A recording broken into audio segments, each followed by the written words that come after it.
much appreciate that.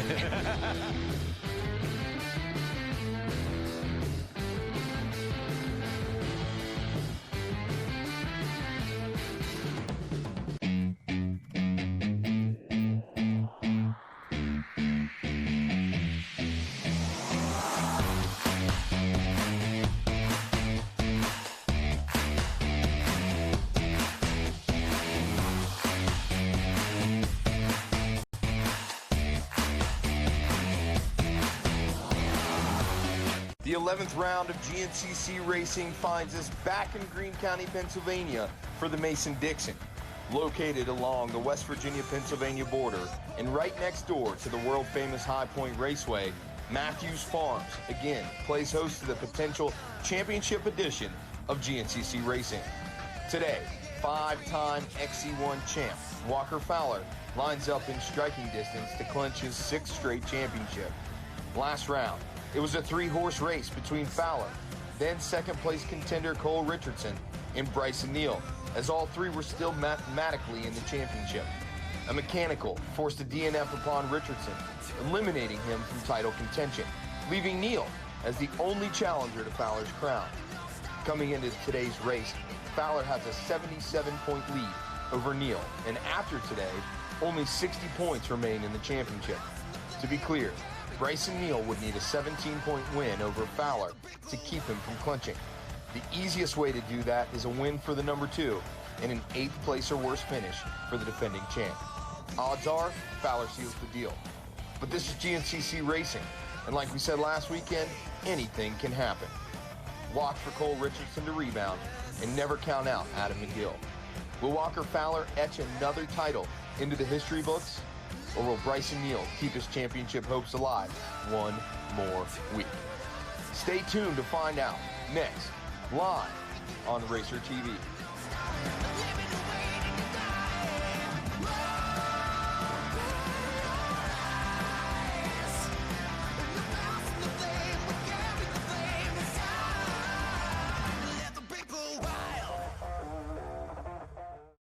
Are you ready to go GNCC Racing?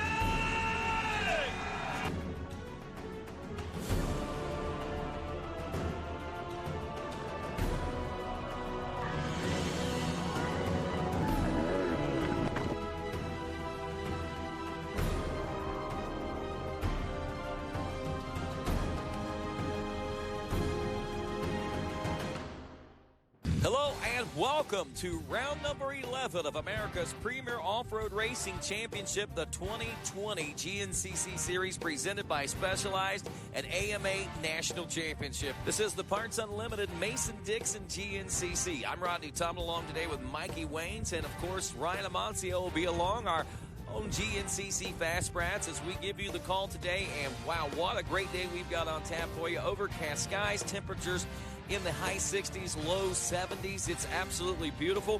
Conditions a little bit dry out there here at Matthews Farms as we make a revisit here to the particular farm itself, but the facility a little bit different, as we're not going to be racing on the High Point side of things where we ran the High Point GNCC just a few months ago. We are on the one side of the road. We are on the Mason-Dixon line. We'll be going into West Virginia. We'll be going back into Pennsylvania. And my friends, we have got a great race day ahead of you. Now, a couple of weeks ago, if you were in Ohio for the 2.0 version of that one, you saw an amazing race and kind of a historical fact. Now, not the fact that we haven't seen someone win 3 consecutive races there, but have we ever seen anyone win 3 races in 2 years on the same property? And that, my friends, was kind of historical for Bryson Neal, as he did end up taking the overall win on that day. Kind of a spoiler alert for you, but it was Walker Fowler in the early part of this one, and everyone thought it was going to be the Walker Fowler show once again. But man, the terrain in Ohio, dry, hard packed, dusty, did not allow Walker to get out front and stretch it out as much as he had hoped. He had a lot of competition coming in from Cole Richardson, who had some issues later in the race and ended up falling out of that one, and pretty much leaving it to Bryson Neal and Walker Fowler. Well, Bryson, who had a kind of a bad start on lap 1, about 5th or 6th place position, working his way up, falling in behind Walker Fowler and then eventually making the pass. And, of course, it was on from that point on. Bryson just pretty much laid the hammer down, put some distance between himself and the rest of the field. Walker holding on to that second place, but some good battles going on back in that third place position, obviously. But another big surprise, I shouldn't say a big surprise, coming off of a win a couple of weeks before that in Beckley, West Virginia, was Adam McGill. He rounded out the top three, and the Gator come chomping in Ohio this week. And we got to wonder, will he be ready to chomp when we hit the Mason-Dixon line? And again, we're in his home stomping territory. We're also in Bryson Neal's kind of home stomping territory, and Walker Fowler's home stomping territory, and Jared McClure's home stomping territory. Just put it this way, the heart of the GNCC Racing Nation. Everybody feels at home at the Mason-Dixon GNCC. And the big question is, who's going to come out on top? Well, I'll tell you, we've got a couple of hours to get that decided in. Right now, though, let's step down and take a check with this track with our own Jared Bolton to find out what's going on. Thanks, guys. We're back here at Matthews Farms for the second time this year. We were here earlier in the year for the High Point GNCC, which was largely based, of course, over on the High Point Raceway property. This time, just because we're pitted in the same area, starting in the same area, finishing the same area, well, the track's definitely not the same. We're staying off the High Point property. We've got the entire thing based out of Matthews Farms. Crossing the state line, you're racing in Pennsylvania, you're running over racing in West Virginia, and you're coming back into Pennsylvania. It's a really cool piece of property. The trails here, they're a little tighter in places, and then you do get some fast stuff. What's that mean? Of course, like every week, you know what I'm going to say. There's something for everybody out there. And of course, that makes the racing really, really interesting, because the guys that are really good in the tight stuff, they're going to get out front early. The guys that are good in the open stuff, they're going to catch up to them later in the lap. These guys are going to be dicing back and forth. Make for some awesome racing here on one of the coolest tracks we've got all year. Most unique, crossing state lines. I don't know of any other race other than when we race at high voltage anywhere in the country that does that. This is a really cool facility, beautiful property, great racing. Back to you guys. Well, thanks a lot, Jared. Looks like we've got another great racetrack here at the Matthews Farm, and what a beautiful fall day to have this setting for a race. No doubt about it. What's going to happen? Is Walker Fowler going to be able to come back out on top, or will these young guns have his number? Stick around. GNCC Live continues after this.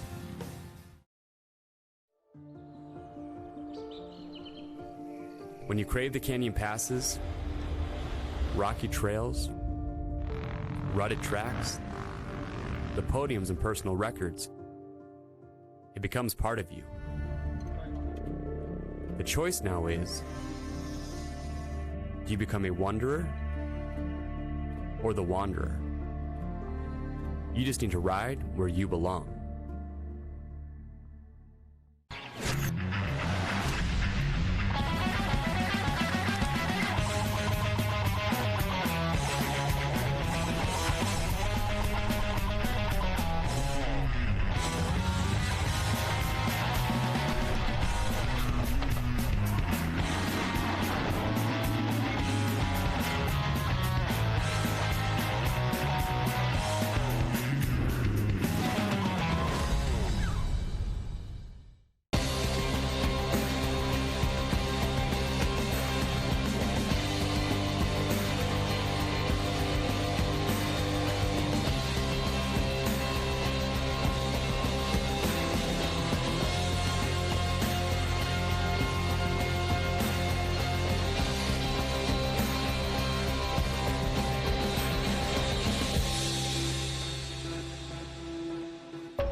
That we had to cancel one of the e-mountain bike rounds because of weather. Because we didn't have to do that, we're still going to have the e-mountain bike race at Ironman, but it's going to be non-points paying, and it's going to be free. So all you people who have electric mountain bikes and you aren't racing them and you're just not sure about racing, come out and ride for free, race for free at the Ironman, and you're going to have a wonderful time. And we just want to offer that to you to come out and race with us. All righty, thank you very much, Carrie. And we are live here from the Mason-Dixon line at the Matthews Family Farm on RacerTV.com as GNCC Live streams across to the World Wide Web. We are waiting right now on Jared Bolton and, of course, Ryan Eccles, our junior trail bosses and co-course designers, to make their way in for a little course description to these riders to give them an idea of any changes or anything that they may be looking out for as far as today's racing is concerned. As far as you folks at home, I know the stage is set for a great race, no doubt about it, as we've seen and witnessed some great and very intense battles over the course of the last, well, 3 rounds of racing in particular. We got an opportunity to see Walker Fowler just before the break, not far from where we are right now, actually at the high voltage GNCC capture win number 60. And since that summer break, he's had his hands a little bit full. Of course, Adam McGill taking a win. We've seen Bryson Neal took his second win of the season and his second consecutive there at the Millfield facility known as Sunday Creek Raceway, where we ran the John Penton GNCC, and then the 2.0 version just a couple of weeks ago there in southeastern Ohio for the Burr Oak GNCC. The big questions are right now, with the way that we see and have seen Bryson Neal racing and riding as far as, well, since before the summer break and since the summer break itself, the speeds. One little mechanical issue there at Beckley. Would he be going for 3 race wins in a row here today? That's a big question that will never be answered, but one thing that is going to be very exciting today is to see whether he can get a streak started here with back-to-back wins from Ohio coming over to Pennsylvania. And I know that Walker Fowler don't want to see that happen. I know that Cole Richardson, Jared McClure, and the rest of those riders, Adam McGill, who I guess you could say we're in his home state here right now, as a matter of fact, could be a part of this as well. And we are joined right here, right now with, check. Yes, the rider that we're talking about, Bryson Neal. Bryson, I'll tell you, buddy, it's been a spectacular season for you so far. And, you know, we saw big things out of you leading into the summer break. Since the summer break, even bigger things. Beckley, you had that one in the palm of your hand, had an issue, but you came out 2 weeks later, didn't seem a bit shaken by that, and you just picked up right where you left off. Yeah, we've been riding real good here lately, and we've been trying real hard, and the bike's working real good, and I'm feeling real good, and man, it's just we worked on our starts, and we're getting off the line real good, and man, we're just feeling it. So try to keep it going today. Today's going to be a really dusty track. All you guys out here today, make sure you be safe. You know, the first lap it's going to be a little sketchy, a little tough sometimes. Whenever you're following the rider ahead of you guys, make sure you be safe and take that extra little minute just to make sure you're safe and not flying over the berm. But yeah, it's just today's going to have to require a good start, get out front, and just make them eat dust. There you go. And dust, a very good thing, very good point out there. It's a little windy out there. It's going to be blowing away quick, so if anybody's very close to you, they're going to be eating that. That's exactly it. But you hope that they're far enough back that it doesn't matter. Almost 2 minutes. 1 minute 59.615 seconds is what you won by a couple of weeks ago. Does the weight of that, I mean, when you think about it, you heard what Walker was talking about earlier in the season. He wanted to win by 2 minutes. You nearly did that just a couple of weeks ago. How does that make you feel going into today's event? You know, I haven't changed anything. Just try to stay the same guy, and just try to keep my head down, keep going forward, and just try to keep focused on the task at hand, get a good start, and get out there, ride my own race, and that's all I'm trying to do, not trying to put no extra pressure on myself. Anything special about this track? I know we were here a few weeks ago, a couple months ago, I guess you could say, for the High Point GNCC, but now that we're back here, a little bit different. Have you noticed anything different about things? You know, they ran it a little bit in a couple new sections that look really awesome. They got a really good trail laid out in a few new places, and it's going to be a lot of fun. Keeps us out of that, you know, burn-in trail. It's going to be really super dusty, breaks it up a little bit with some fresh trail. But for the most part, you know, this place is real fast-flowing and high pace, and just going to be, the dust is going to be the biggest thing on everybody today for the battle.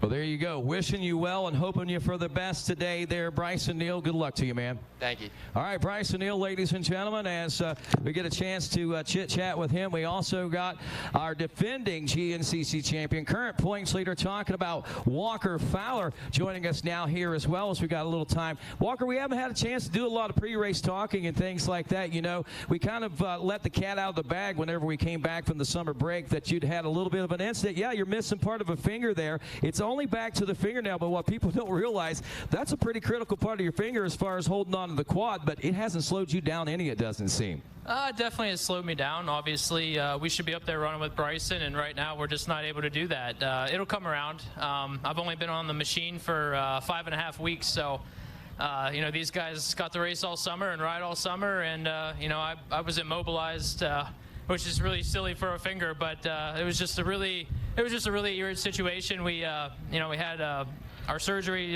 July 28th, and then ended up having a second one in mid-August. I got real bad infection. I really hadn't lost that much of my finger up to that point, and then the you know, it got infected, so they had to take back what they could safely, you know, do, and it is what it is. I definitely don't hold on the same. I don't. I'm not the same guy right now, but I know with a little bit of time, and right now I don't have time, and that's the bummer. So get through these next couple rounds, get all the way strong again, work hard over the winter.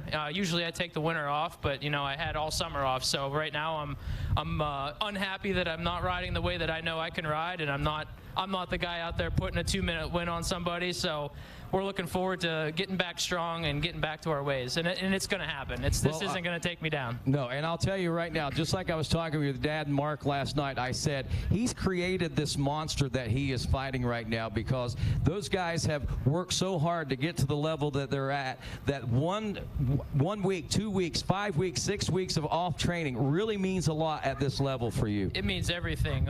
You know, 1 or 2 bad days and you're done. So we're getting the go signal here. We're going to go racing, and we're going to get ourselves a good start, get up front, do our job, and hopefully bring home championship number 6 today. It is on the table. There's a little bit of math involved, but let's get this job done. All righty, there you go. Walker Fowler, thank you very much, and good luck to you as well here today as we roll into this one. And of course, real quick, as it looks like our junior trail bosses and course workers making their way off, all the final things have been taken care of as far as this race course is concerned, and now with a description of your course and what you have to look forward to here at the Mason-Dixon GNCC. Junior trail boss and co-course designer, Mr. Jared Bolton. Thank you, Rodney. Really fun track out there. We'll give you a heads up in case you didn't already know this. It's pretty dry out there, and when it's dry, it gets silty, and there's ruts fill in with silt. So there's a few spots you really got to use your head, but hey, nothing you guys have never ridden before. You're going to take off from the start here, work your way over in the woods. You're basically starting right past the 3-mile mark, so your first lap's going to be just a little bit shorter. You work your way over in the woods, a little tight section right off the start there. Opens up just a little bit over there on the other side of the valley. Good little uphill section up through there. You're going to pop out in the field, little trackside field section, drop back in the woods, the 4-mile mark. Good action out through there, flowy, back and forth. That basically takes you all the way over to the 5-mile mark. Right past the 5-mile mark, you'll go out through there, and when you go through another gate, you're over into West Virginia. The West Virginia section is a little tighter, a little more technical, off camber, up and down, really good section out through there. 5 to the 6, nothing too crazy in there. There is one little valley you go down in that's got a couple of option lines to get up out of it. It's a little silty, a little tough, but you guys will work your way right through that. 6 to 7 is more of the same, up and down the whole time through there. Really fun out through there. It gets a little rocky in a couple of spots, but not bad. And then right past the 7-mile mark, it gets a little bit faster. You're kind of running some old logging roads out through there, up and down and off camber. Work your way across the top of a ridge and back down into some tighter woods over to the 8-mile mark. After the 8, you'll work up top of a hill there. It opens up a little bit, and then when you drop back in the tighter woods again, you guys are going to split off from the morning road over into a different section across the power line there. Good kind of technical up and down, off camber, tough section over through there. There's a little piece of that that's reserved for the afternoon bikes tomorrow, so you guys will skip that. So you do get from the 8 to the 9 mile mark just a little bit, about a half mile quicker than you think you would. Work your way over to the 9 mile mark, and then just past the 9 mile mark, there's a, I'm just going to go ahead and call it a silt hill. The hill is basically all just deep, powdery silt. So you want to hit it with a good bit of momentum. The morning made it. They had some trouble here and there, but the hill stayed in and they made it the whole race. So good silty, tough hill up through there. Cross back over the state line back into Pennsylvania. Good kind of open section there for a little bit. Drop back out, pop out in the field and drop back in the woods again. Steep down into the 10 mile mark. Good kind of tighter section all the way over to the 11.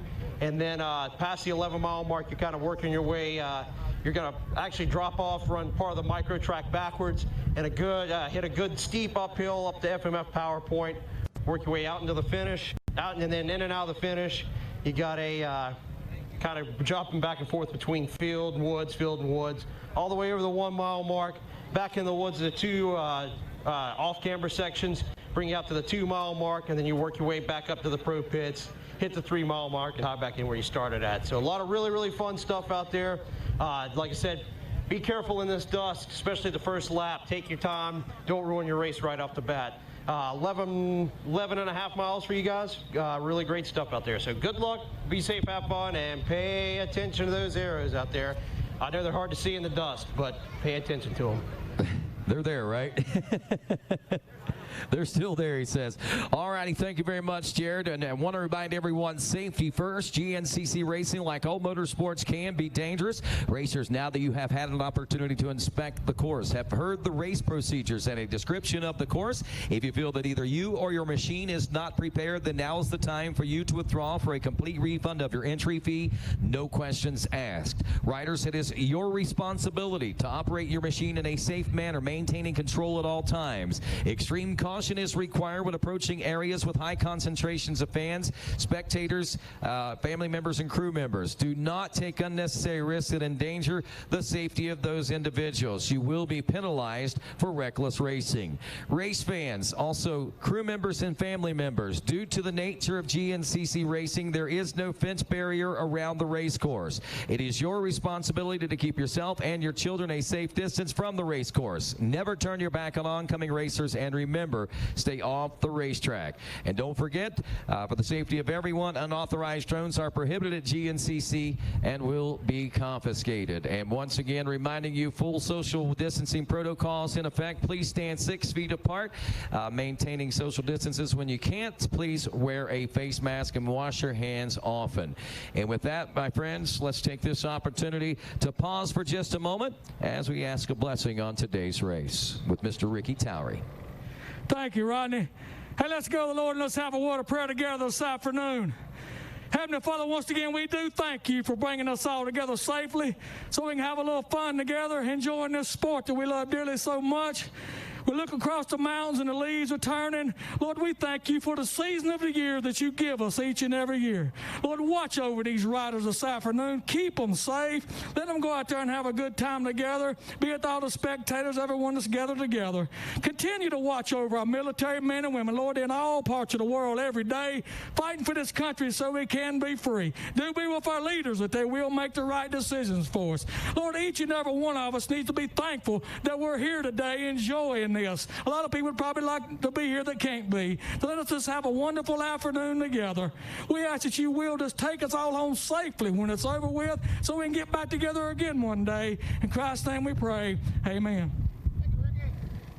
Amen. And now, ladies and gentlemen, if you would, please remain standing, stand at attention, remove those caps, and cross those hearts as we honor the greatest nation in the world with the playing of our national anthem. Oh, say, can you see by the dawn's early light what so proudly we hailed at the twilight's last gleaming, whose broad stripes and bright stars through the perilous fight o'er the ramparts we watched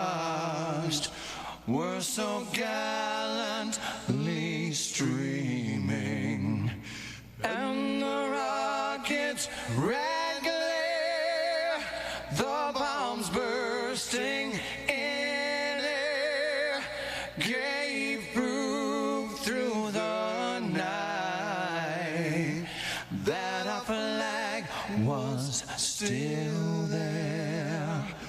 Oh, say does that star-spangled banner yet wave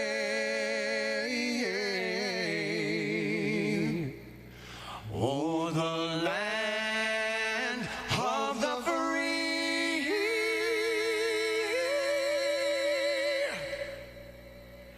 and the home of the brave.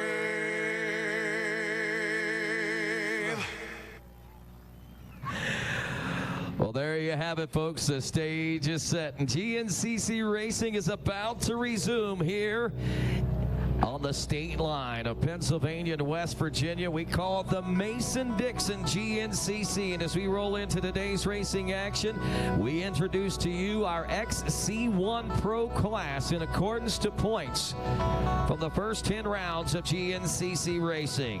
And rolling to the line first, aboard the number 1 from Rogers, Ohio. On board the factory Yamaha, backed by GBC Tires and Fly Racing, Walker Fowler. A 16-time overall winner here in the GNCC season. Coming up next, second in points, aboard the number 2, fresh off a win in his home state of Ohio from Bidwell, Ohio on a CST. Hauser Racing, Wiseco back to Yamaha, the Bidwell Bullet, Bryson Neal. Rolling to the line third today, riding aboard the number 5 from Casca, Pennsylvania on a Maxxis Elka Moose Racing backed Honda, Jared the Sneaky Snake McClure. Rolling to the line today, fourth in points, riding aboard the number 4. The last time we were at Matthews Farms just a couple of months ago for the High Point GNCC, he took the win. From Edinburgh, Pennsylvania on an Action Off-Road GBC Moto Oz back Yamaha, the Coltrane Cole Richardson. Riding aboard the 521 from Waverly, West Virginia on a McGill Mafia over tires LSR Moose Racing backed Honda, the Gator, Adam McGill. Rolling to the line today, 6 in points aboard the number 3, a 6-time GNCC champion with 75 overall wins to his credit on a Phoenix Racing Honda, Chris Borich.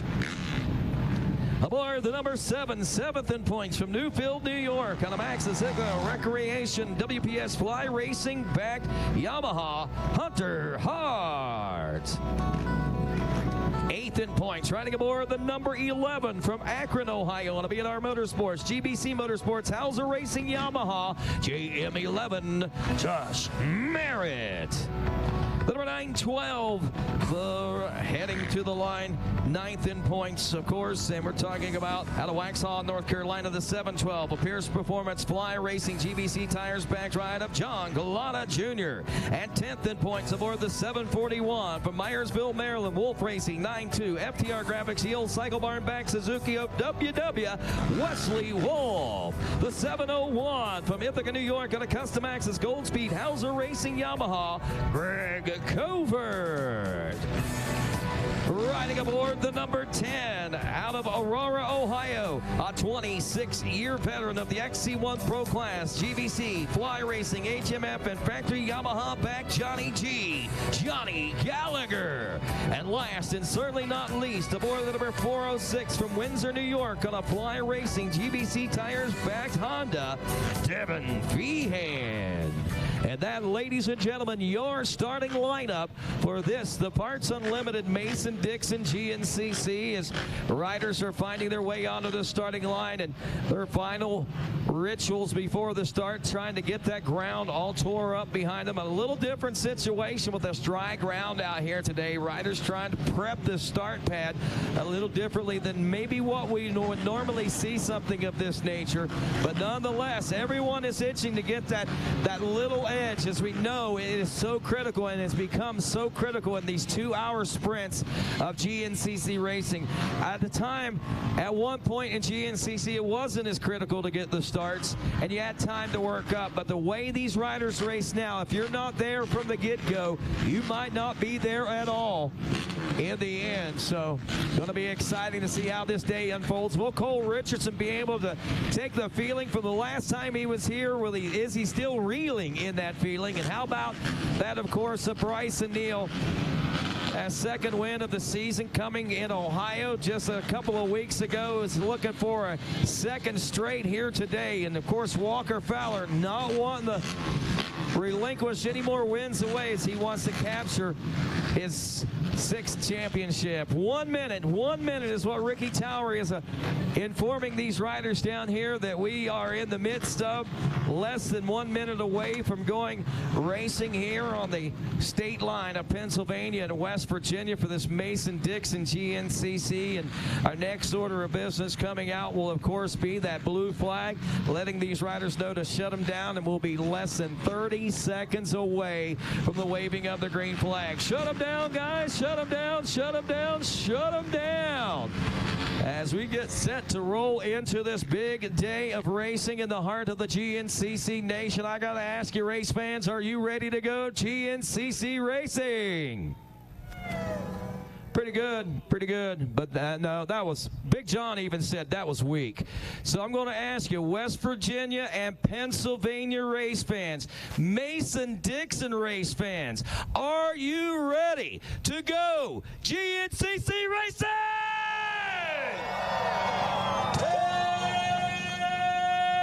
10 seconds, and row number 1, the XC1 Pro, will be off and rolling at this Parts Unlimited Mason-Dixon GNCC.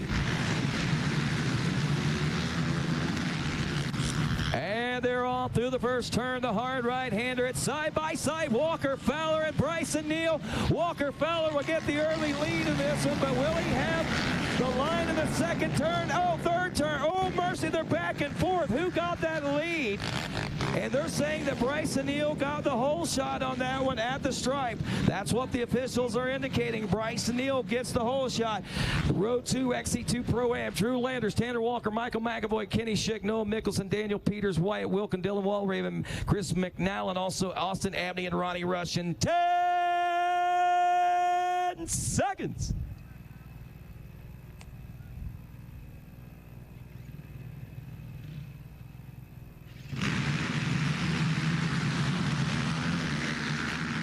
Well, looks like Chris McNallen out of Newcastle started up a little bit early. Not going to do much good. He shut it off, too. By the way, 7:03, Austin Abney out of Petersburg, Indiana. Action Off-Road Max and Stimmery Motorsports should get the credit for that hole shot. Well, I was wrong on that one, too. Drew Landers, the 14, crossed that stripe first. Drew Landers getting the hole shot as we go next to the Senior A in 10 seconds. Michael Hayes, Ed King, Brian Axline, Brian Foltz, Mark Batson, Dale Batson, and Todd Muscala, the Marlboro Man.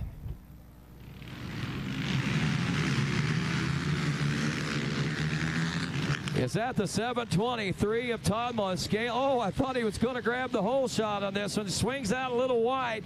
It's the 052 Michael Hayes from Rocky Face, Georgia on a green cut CDM Transport Cycle Connection backed Honda machine.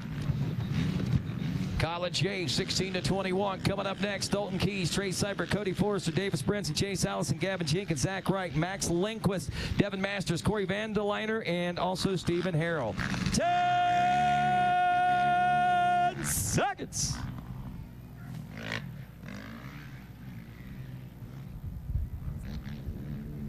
College A off and rolling, and welcoming back Max Lindquist, your 2020 Pro-Am ATV motocross champion, now trying his hand in GNCC racing as the 470 of Chase Allen out of McClellantown, Pennsylvania on a Maxxis Custom Access Department of Power backed ride, grabbing the early lead. The Junior A 22+ class, Nick Davidson, Justin Miller, also Jeremy Ladon, Caleb Edwards, Zach Wright, Alex Elioff, Dylan Taylor, Alan Blavos, Emily Wise, Michael Isaacson, Chandler Berner. 10 seconds. Justin Ison, Tyler Miller, Jonathan Cranbull, Brady Myers, Brody Livingood, and Brett Hinky. Brett Hinky. I'll get it right. Oh, Miss Emily Wise. Oh, I thought she was going to make it happen. The whole shot queen gets. Whoa, she was going to be close. She's third across the line.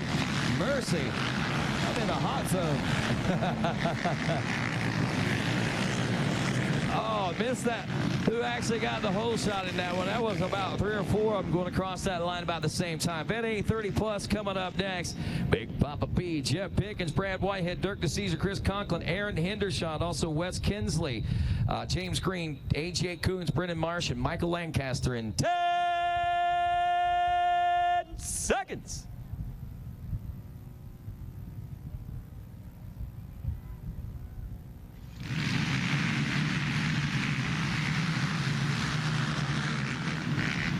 Michael Lancaster, look at him go on the 8:07, and Lancaster has it lock, stock, and barrel out of Morgantown, West Virginia on the Greg's ATV 4-play, backed by GBC Tires. Senior B 40+ class coming up next with Steve Combs, Chris Vuglis, also Scott Wilhelm, Daniel Dakota, Jason Flaviano, Richie McCauley. 10 seconds. Bobby McCauley, Nick Lambruno, Jeremy Benson, and Robert Stevens.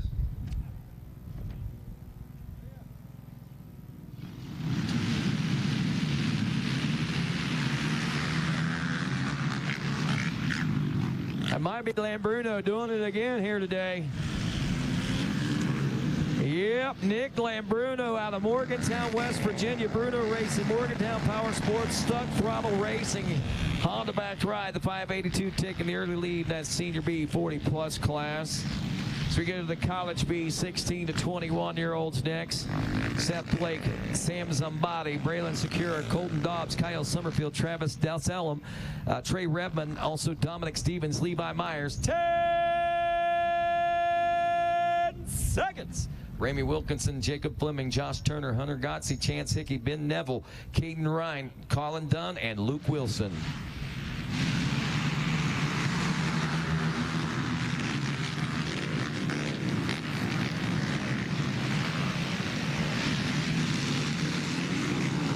.334. Colton Dobbs from Glen Easton, West Virginia on a Dobbs Racing Waynesburg Yamaha backed by Medved Motors. And Junior B 22+ class coming up next.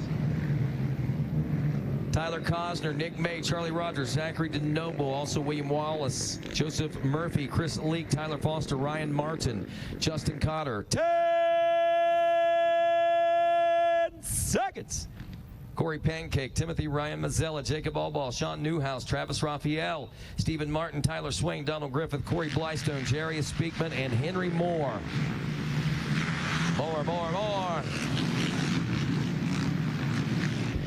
We want more. Let's see if he's up there, though. Let's see what's going on. Oh, 411. Mercy, 6 alive. That's Jacob Allball out of West Milton, Ohio on a JPMX BNR Motorsports LSR backed ride.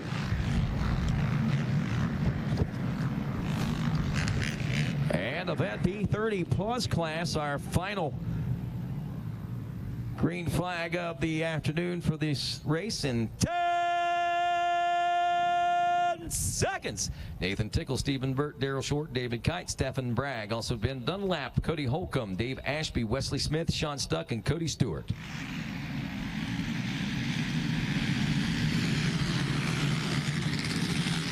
.813, Cody Stewart from Pleasant City, Ohio, BNR Motorsports, IMS Products, and GBC. Yep.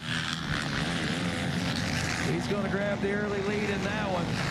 It was quite close over the stripe, but he's got the early lead. As we look down over our start grid, looks like we got a clean and clear free start. So everybody's off and rolling here this afternoon. And, of course, with that, we're going to take a quick break. We'll get you up to date with what's going on as we continue with more here on GNCC Live right after this.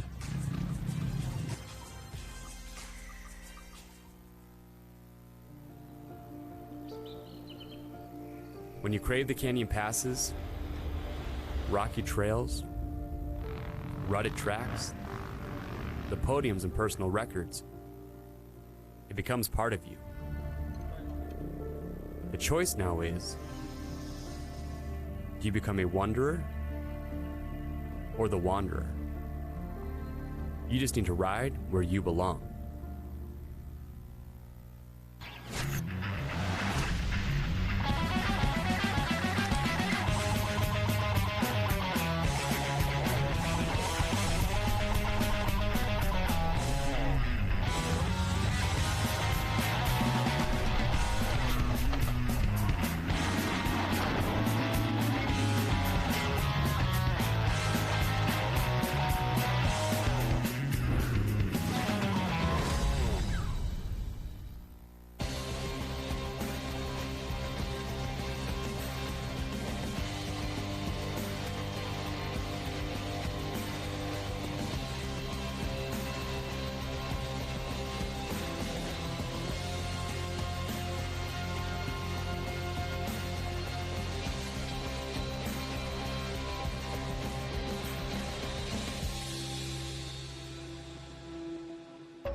Born of family values and a homegrown work ethic, Chematic Gaskets seals your machine so you can focus on the finish line. Chematic Gaskets are the competitive standard for racers who demand the very best. Chematic Gaskets are constructed from superior materials designed to perform in the most demanding environment, whether it's championships on the line or a day in the dirt with friends. Professionals and enthusiasts depend on Chematic. Chematic Gaskets, sealing championships since 1989.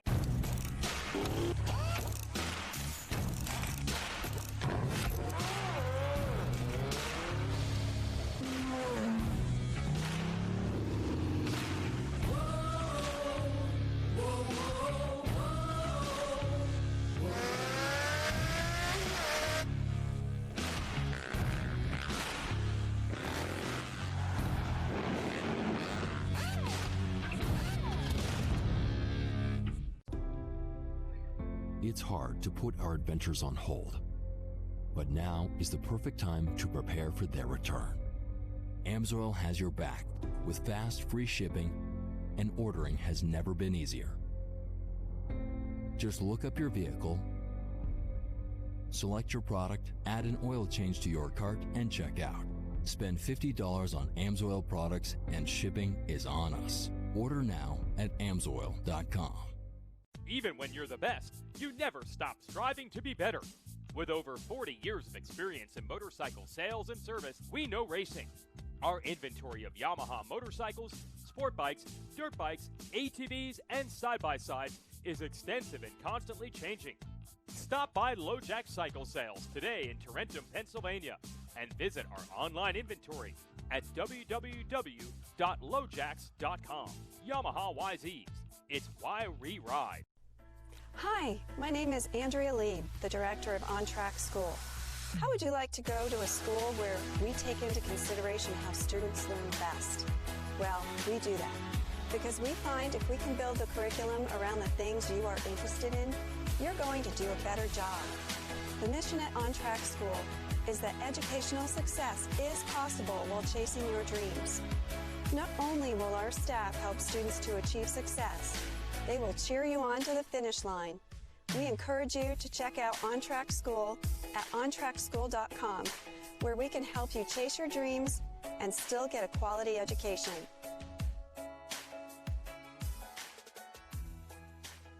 We are American motorcyclists. We are members of the American Motorcyclist Association. Racers, fans, and crew. We come together for this sport we love, to race together, to grow together. We start young, and not so young.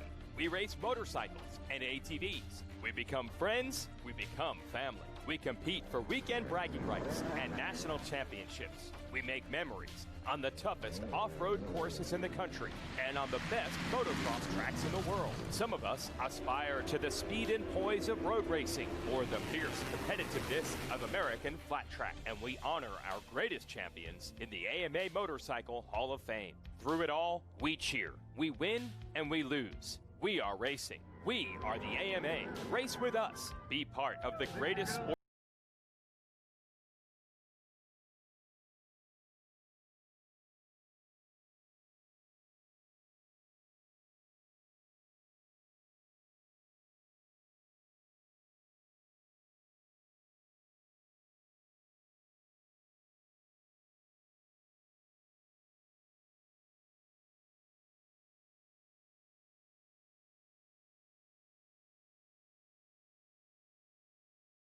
GNCC on MAV TV, Motorsports Network.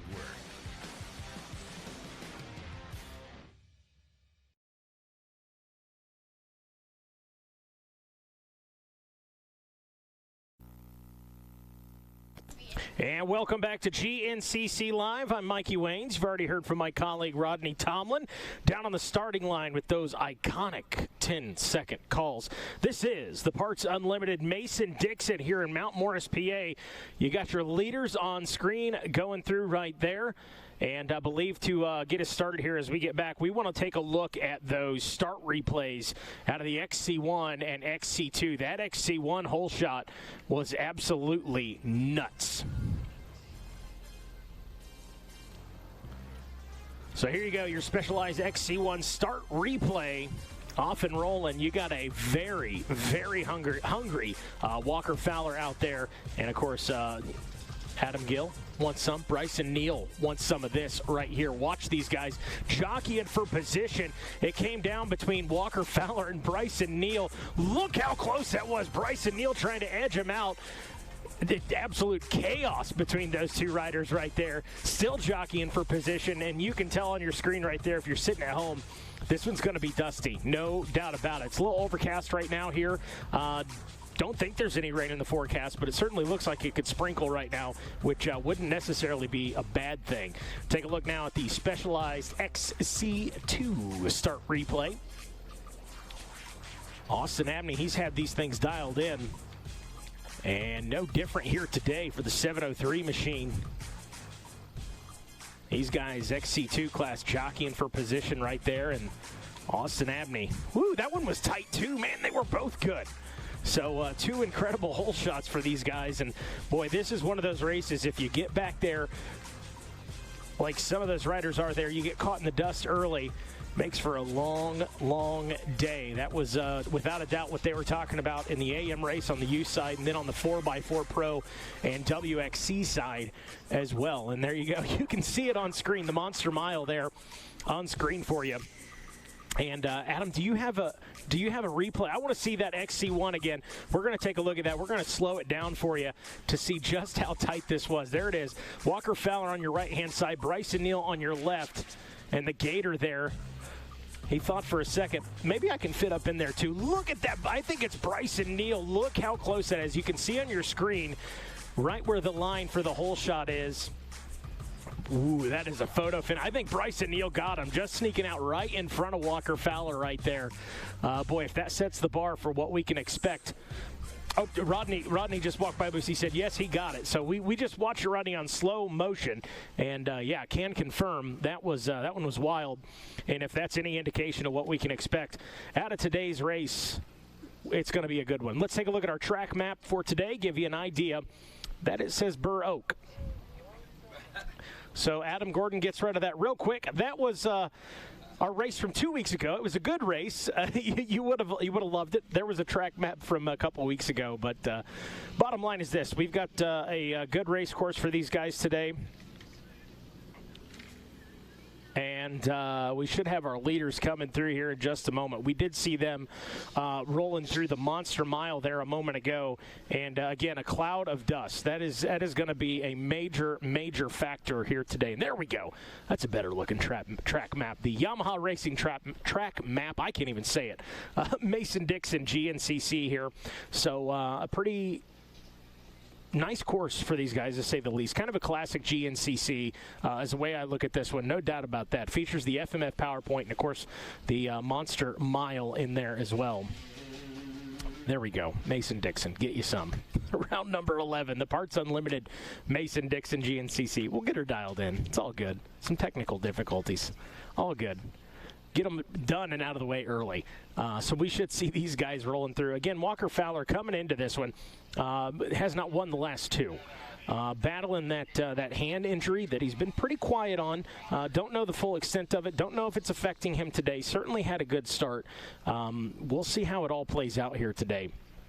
Going to be an interesting one, to say the least. In the battles in the XC2 class, as well as some of our other A classes, this is silly season, man. We got championships to sort out here in some of the A classes, all the way up to the pro level. We crowned a champion this morning in the 4x4 pro class, as a matter of fact. That was LW, Landon Wolf, going back-to-back. So congratulations to Landon Wolf on that GNCC championship. And, of course, Tyler Cox also wrapped up his national championship on the youth side of things this morning. So it's getting that time of year. And start to see a lot of names that we have not seen in the afternoon race in some of those A classes, B classes, of riders who maybe they wrapped up a championship in their AM class or whatever, maybe a youth class, what have you. They get those championships wrapped up. They move on. So that's where we call it silly season. You see guys maybe even not changing class. Maybe you're in your own class, but season hasn't gone quite the way you expected, and you want to go out there and prove you still got it, prove to yourself, prove to your family, your friends, that you can still get out there and get it done. So, silly season. We are right in the thick of it. Looking at the FMF PowerPoint on screen there, waiting on those leaders. As our GNCC Mud Fleas are this weekend. You can call them the Dust Fleas this weekend. My goodness. They're out there in full force. They're ready to rip and roll. Those with grit in their teeth. Yeah, no kidding. If you catch me, like this morning, I felt bad. I was sneezing and coughing, and I kept saying, it's not the Rona. I promise it's not the Rona. I just can't breathe through all this dust. I know. I've been sneezing my head off. My throat's getting a little scratchy and everything, and that's what I've been trying to assure everyone. I've taken my temperature. There's no other sides. It's the dust. I promise. It's the fall time. It's definitely allergies out here, but man, I tell you, wow, what a great day. I know we talk about sunshine and beauty, and yesterday was probably a picture-perfect fall day if I ever saw one. Today is a picture-perfect race day. Overcast skies. It is a little windy, and this little slight breeze, it's kind of a stiff breeze actually, is going to play a huge favor as far as this race is concerned. I know you saw the dusty conditions in the first couple turns. That'll start there a little bit ago. Had it not been for that stiff breeze coming through and that lingered in there, that could have been quite a bit of an issue for those guys out there. But thankfully, we're blessed today to have the winds blowing and clearing the air fairly quickly. You know, if they're real close together, they might get a chance to eat a mouthful of dust, as we were talking with Bryce Neal about. He wants to feed them that dust, as a matter of fact. So we'll see how that all works out for him. I know that, you know, talking with Walker, and, you know, more and more comes out about the finger issue. Yeah. He did show us, you know, it's clipped off right back there. And if you think, oh, that's just a fingernail, it's not a big. Go out and grab a hand grip on an ATV or motorcycle and see exactly where the points of contact are and where you actually grip things at, and you'll say, oh, now I get it. Yeah. But that's not really the issue. It is an issue, but honestly, 8 weeks of not being able to ride the bike or condition himself. And like I was talking with Mark and his dad last night, I pointed out the fact, you know, he has created these beasts behind him out of the young guns like Bryson Neal and Hunter Hart and Cole Richardson and all the come. And there is Walker Fowler right up front. Don't see anybody in the rear view. No, and this is one of those situations, like we said, you know, and in the woods, even though we've got a stiff little breeze blowing, it's not going to clear out as quickly there, so it is going to be a little bit tougher. As you can see, Bryson Neal, a little wide. Yeah, overshot the turn, and I have to tend to think that could be maybe conducive to the fact that it was a little tougher to see than what it normally, might be under normal circumstances. So it's certainly going to change the face of this race, and I think it's going to widen things out. Will we see that 2-minute time barrier broken by the winner today? And if so, will Walker finally do it? Because I know last week that ate at him. Oh yeah. I hated to have to do that, but that's just the way that's the way things go. That's the hype. That's the whole ticket of the Adam McGill in third right there. And he created that himself. He's the one that started talking about the 2-minute time barrier, and there it came. We had to make mention of it. So we'll see what happens today. And I think that even though Walker was acting a little timid there on the starting line, I think that we're in store for something a little different than what he was displaying, I think, before the race. No doubt about it. That was one of the things on the podium I mentioned. I think Bryson Neal ended up winning that one by one. If you didn't watch it a couple weeks ago, 1 minute 59.03 seconds, I think, to be exact. No, 0.615. 0.615. So he's even closer to that 2-minute mark. And yeah, like you said, Rodney, that was something that Walker wanted to set out and do, is win one by 2 minutes. So I asked Bryson about it, and then I told Walker Fowler, I said, listen, it's Rodney and I's job to stir the pot. So we're going to stir the pot right now. And I mentioned that to him, and he was kind of like, oh, you got to be kidding me. I mean, he played it off very well, very professional, of course, but you could tell it bugged him. Yeah. So if he is feeling good, it didn't break 2 minutes. It didn't break 2 minutes. Right, correct. So if he was very handy to point that out. Yeah, oh yeah. If he's feeling good today, these boys, they may be in for one. I mean, how often do we see Walker Fowler drop 2 in a row? Yeah, not very often, and he did that just here the last couple of races, and you can see him. He's riding rails out here today. He's on a mission. There's no doubt about it. Looking at this shot high above here at the Matthews Farm, we go past checkpoint there, and noticing the fall colors. Yeah. We talked about it a couple of weeks ago when we were in Ohio. The tinges of yellows and reds were starting to hit southeastern Ohio. Well, here they are a couple of weeks later in the southwest Pennsylvania, and just right on the West Virginia border, as a matter of fact. And of course, man, beautiful. And you look at this, you look out over the high point across the roadway, a portrait if I ever seen one, man. If I was a painter, if I was Bob Ross, I would be there. There were so many different angles you could paint that from. That's exactly. Yeah, Bob Ross. I thought Ansel Adams, but Bob Ross nails it too. That's good. Or Ansel, either one. And speaking of painters, speaking of artists, this is an artist we've got out front in Walker Fowler, and also in the number 2, Bryson Neal. Both these guys are perfecting this art of ATV racing. You can't take away anything from Cole Richardson, even though he may have seen some struggles over some rounds of racing. Man, that's tight coming. That's pretty tight. That kid's on top of the round bale's got a mouthful of dust right there. Front row seat. I like that, though. That's pretty tricky. I mean, that's definitely slowing down those guys and sending them out across the roadway and back out into that next wood section over there. Man, I don't see Bryson Neal behind him at all. No, that's what I'm beginning to wonder too. What is this gap starting to open up like? I mean, we saw Bryson overshoot that one turn as he slowed down a little bit to try to maybe save that from happening. And I mean, even for Bryson Neal, I have to think that's going to be tough to do because, especially coming off of that big win a couple of weeks ago, nearly winning in Beckley, West Virginia. I mean, he was really on it that day. And had it not been for the mechanical failure, you would think that it would be going for 3 in a row quite possibly here today. Speaking of that shot and that look across High Point, there's High Point Raceway we're seeing off in the distance there. And if you look out across there, you can just see the beauty that is lying behind that as well. So, man, I'm telling you, we are so blessed here in the GNCC racing world. Levi Cohen just messaged me. He brings up a good point, which I didn't really think about. He said, hey, I'm listening live. Not only has Walker lost the last 2, but he's only won 1 in the last 5 starts. Right. So I was thinking about that. Yeah. I was trying to put that together and trying to remember how that. But you're right. Actually, 1 race in the last 5 starts, and that's very untypical for Walker Fowler.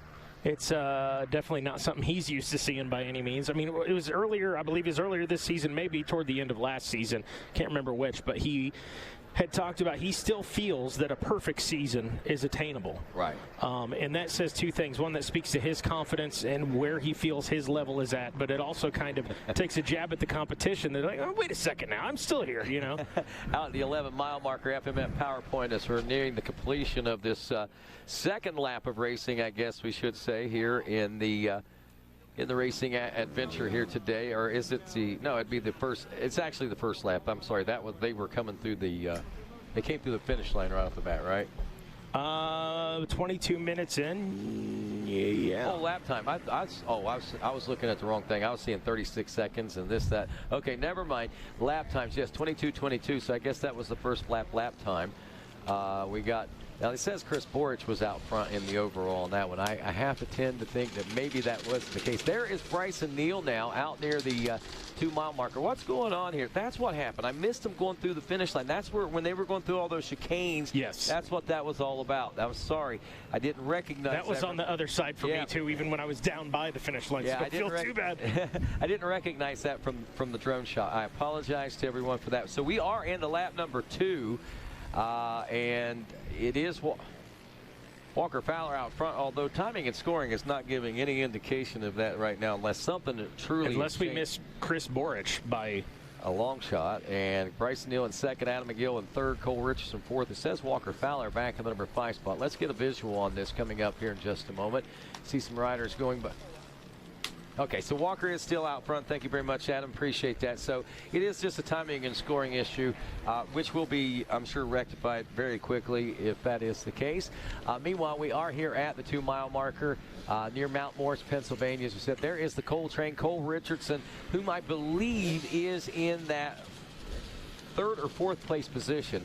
I'm thinking 4th place right now, but it might be as much as a 3rd place. I've gotten a little bit confused over trying to look at things here, watching the screen and watching that screen at the same time. And if New York Dave Napo is happening to be listening back home, Homie G made it, baby. You didn't make it, but Homie G, Greg Fuchtel, made it down. His first race of 2020. And, dude, you were running first. Did you win that one this morning? Yeah, you got the win. First time master. Which class was it? Silver Masters. Oh, yeah. His first time in the Silver Masters class. He goes out and takes the win. Good job, buddy. I'm proud of you. And first race of the season since last season. That's not bad for right off the couch. No, man. It's not. It's the hair, dude. Oh, yeah. Tomorrow and the day after, probably the day after that, you'll be feeling. Hey, we appreciate you guys. Thanks a lot for stopping by. Yep. All right. We'll see you every race next year. All right. You know, that's the kind of things. And, you know, we take a moment to talk to the guys on the sidelines here. But that's a rider that has been a huge part of GNCC for this past several years. This year he hasn't raced any. Obviously, crazy year this year. He comes back out, steps up a class, goes in that Silver Masters. And, you know, he says, I'm going to hit one more this year. But next year, every single round. I mean, he's already got next year planned out, so good to see him. Back at the racing on hand here. That's what GNCC Racing's all about. Absolutely. Man. We're all family, and good to get those kinds of notes and news from those folks. But, man, well, here we go. These are some big time gaps between these guys early on. Yeah. Looking at 9.7 seconds, 36 seconds, 28 seconds, 1 second. That's not a big gap. 10 seconds, 7 seconds. Wow, that's just blowing me away at what these gaps are like. But I guess a true indication of maybe it is the wind is as beneficial as what we thought, especially at least in the wooded sections. And these wooded sections here in Pennsylvania, as steep as they are, you know, we talked about moisture content in the soils in Ohio. We really haven't had any rain per se over the last couple of weeks since then either here in Pennsylvania. But couple that with the fact that the terrain is a lot steeper, more kind of mountainous than what it is in Ohio over there. I think that gives you a lot. It's a lot harder. It's a lot harder, so I think a lot of water runoff, and it's causing for a little bit of a more drier situation than what we've got. Okay, yeah. Matt Kovarsh, we need you. Where was that, Adam? Finish line, to the finish line. At the finish line. Matt Kovarsh, please report to the finish line. All right, out near the power tower, there is Walker Fowler still leading this one now as he sneaks in and out. Now you can see some areas of this race course, the track crew was able to put a little bit of water down, so it's not as dusty in some of these open sections as maybe it is even in the woods. But like I said, you know, it's a harder packed surface over here, so you know, I think that's why we're getting maybe the more dustier conditions, and of course that's laying in the woods with the wind not being able to blow through the trees nearly as much, and with the terrain and so forth. So it is, I think that's probably where we're seeing those gaps a little larger than what we have seen in recent races with near similar conditions. Mile marker number 4, Mikey Waynes. We check up the action here. Looks like we got another nice little uphill section. We should be seeing these leaders come in here pretty soon. A lot of riders now starting to make their way through the finish line region. We can hear them over, heading toward that region of the race course right now. But our leaders right now at the 4-mile marker, or nearing the 4-mile marker, I should say. And this is, I think we're going to get a really good indication. I'm going to get my stopwatch out here, and we're going to put on and see what we're looking at as far as actual times and stuff out here, Mikey. I'm going to try to do this official. So, you know, and I've often wondered, why don't I ever do this all the time? I mean, this would be the simplest and most easy thing to do, would be able to get your stopwatch out instead of sitting there going 1, 2, and yet here, that's what we do. All this wonderful technology ahead of us. Folks, if you haven't heard, we do have a date scheduled, or a venue scheduled for the final round of racing. And here comes our leader, Walker Fowler, now. As he checks in, we'll put the stopwatch on him as he passes the Wiseco banner there. So Walker Fowler out at the 4-mile mark. Oh, this is a little closer and a little tighter than what we thought there. Yeah. Look at that. 10 seconds is what we're looking at between first and second place. And I really thought that we were going to be looking at something quite a bit tighter than that, to be honest with you. It looks like it's a little further back to Adam McGill now. We're looking at some 36 seconds.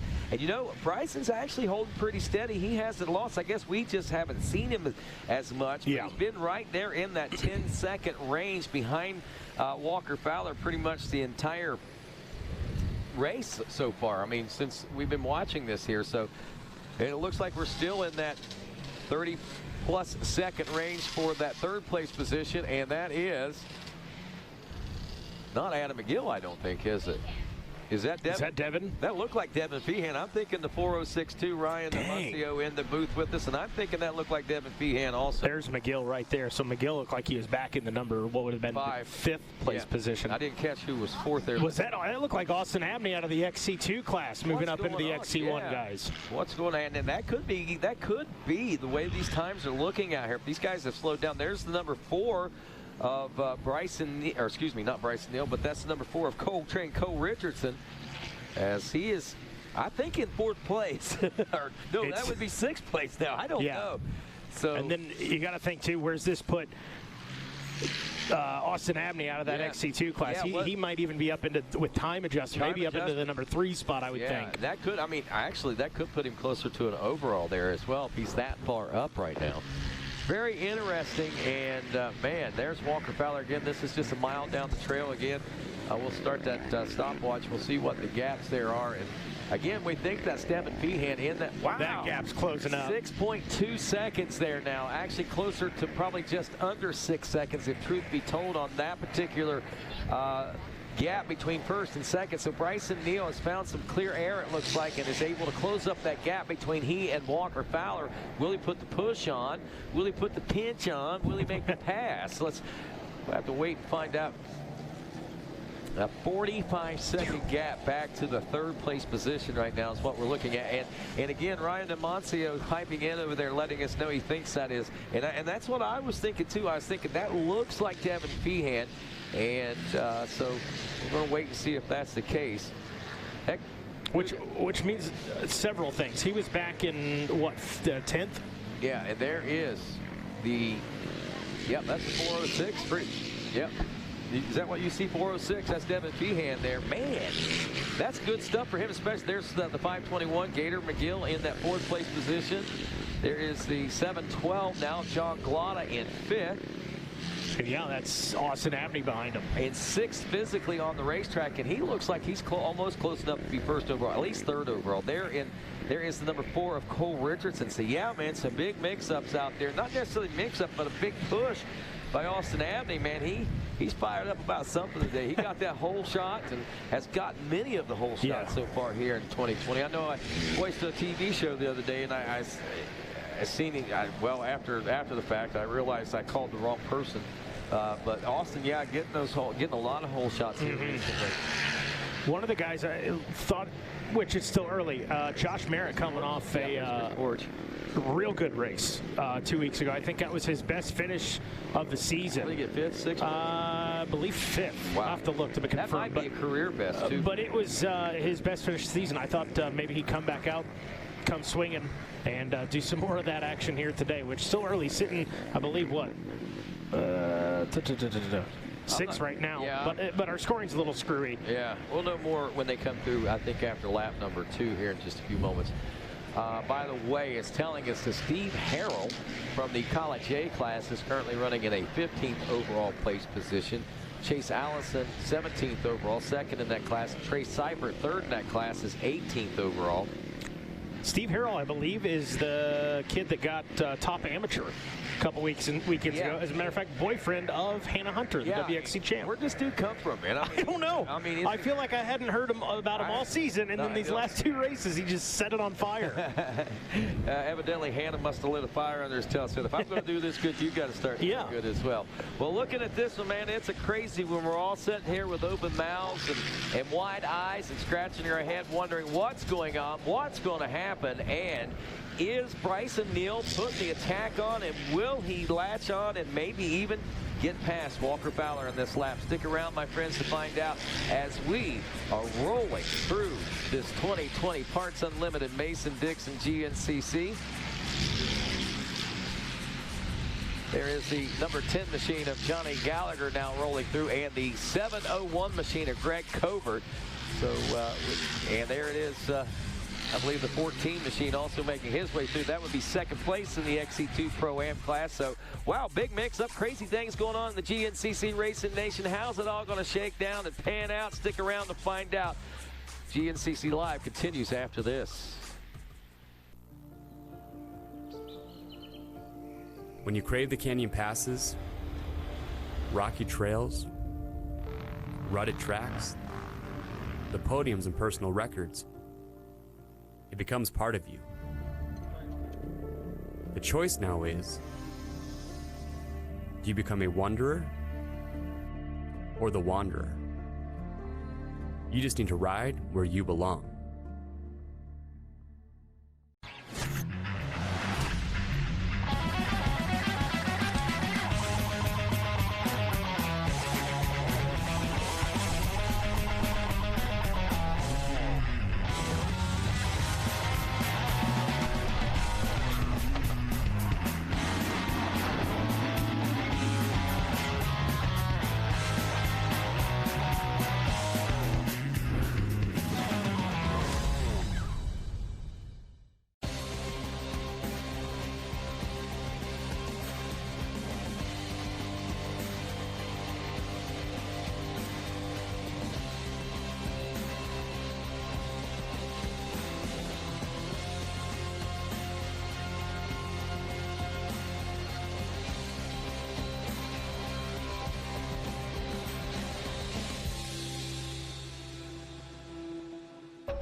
Born of family values and a homegrown work ethic, Cometic Gaskets seals your machine so you can focus on the finish line. Cometic Gaskets are the competitive standard for racers who demand the very best. Cometic Gaskets are constructed from superior materials designed to perform in the most demanding environment, whether it's championships on the line or a day in the dirt with friends. Professionals and enthusiasts depend on Cometic. Cometic Gaskets, sealing championships since 1989.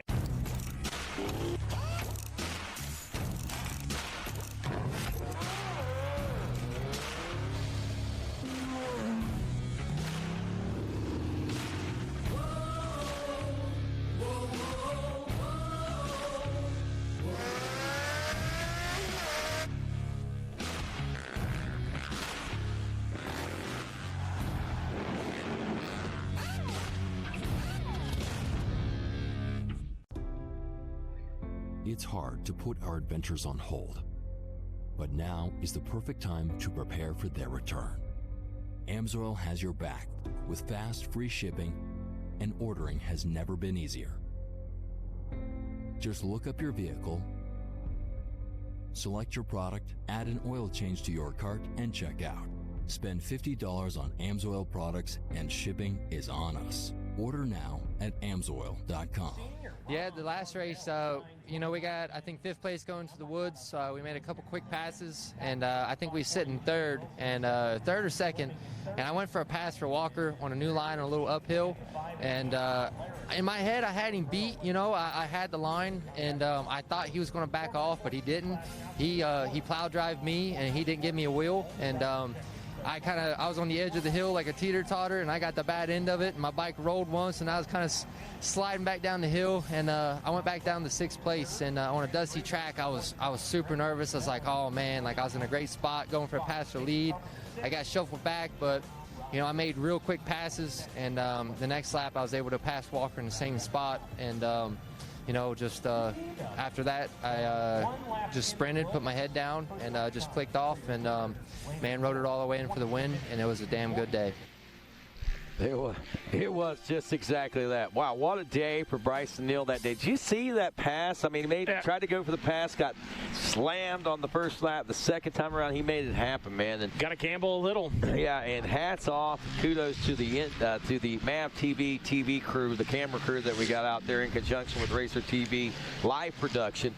Man, they caught both of those moves lap after lap, so good job on being able to pull that off. As Walker Fowler continues to lead, Bryson Neal back in the number 2 spot. We've got Devin Feehan, the number 406. There is Bryson Neal right now at the Monster Mile. That's a new leader, actually. There's Walker Fowler back in the number 2 spot. So Bryson Neal out front, Walker Fowler back in the number 2 position. Look at that powdery berm. Last week it was hard packed, didn't have those train tracks. We're hard packed this week, but it's drier and looser soil, it looks like, with some rocks and stones in it. And it's creating a lot of silt and a lot of dust on those hill climbs as well. That's going to be interesting for these guys out at the 8-mile marker, a.k.a. the Monster Mile. So a new leader, Bryson Neal, going for 2 in a row. Wow. I'm honestly speechless. I know it's early. We have a lot of race left, but Bryson Neal, these last few rounds, seems to be doing all the right things to put himself in position. Go back to Beckley, West Virginia, where he had the broken bike. Had the machine not broke on the final lap of racing, he would have had that race hands down too. Yeah. And I mean, and the thing about it is, it's not these squeakers that he was coming. He's winning. And he's running when he's out front by big margins. So, I mean, wow, talk about new level, next level. That's exactly what we're talking about when we talk about Bryson Neal. It's next level. 3rd place just now coming through. I did get some reports. Sounds like a few guys may have gotten off track. There's Adam McGill. May have gotten off course a little bit. Not sure who that was. But that might explain some of this chaos. Yeah, exactly. You get some of that dust in your mouth. Oh, yeah. There is Devin Feehan now. He's dropped back to 4th. There is the number 4 up to 5th place. That is Cole Richardson. Ultimate line choices there. Monster Mile. That's going to get more and more monstrous, I'm afraid, on those guys as the day wears on this one. There's Austin Abney, the leader of the XC2 Pro-Am class now, and he's about 6th, 7th place physically overall on the race course.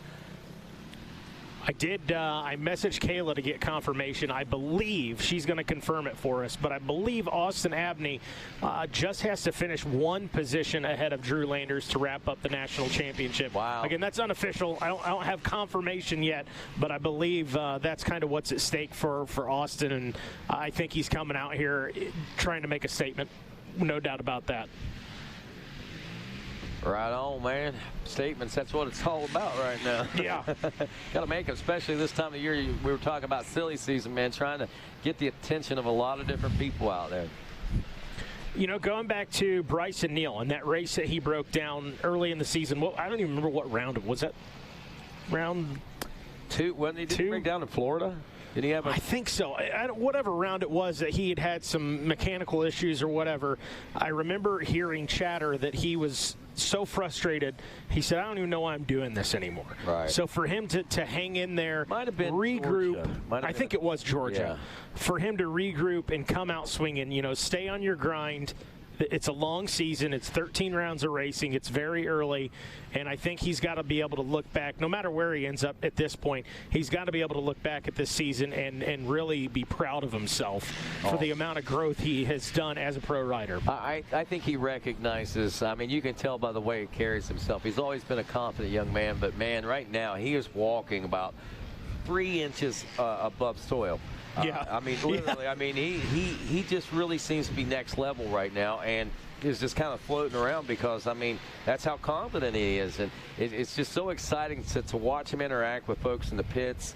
On Friday, yesterday, I had a chance. It was a beautiful, sunshiny day. I mean, folks visiting, and I seen Bryson down hanging out with Adam McGill and several other folks. I mean, they were all just kind of chit-chatting and carrying on and laughing. You know, a few sponsors were down there, a couple of dads. Yeah.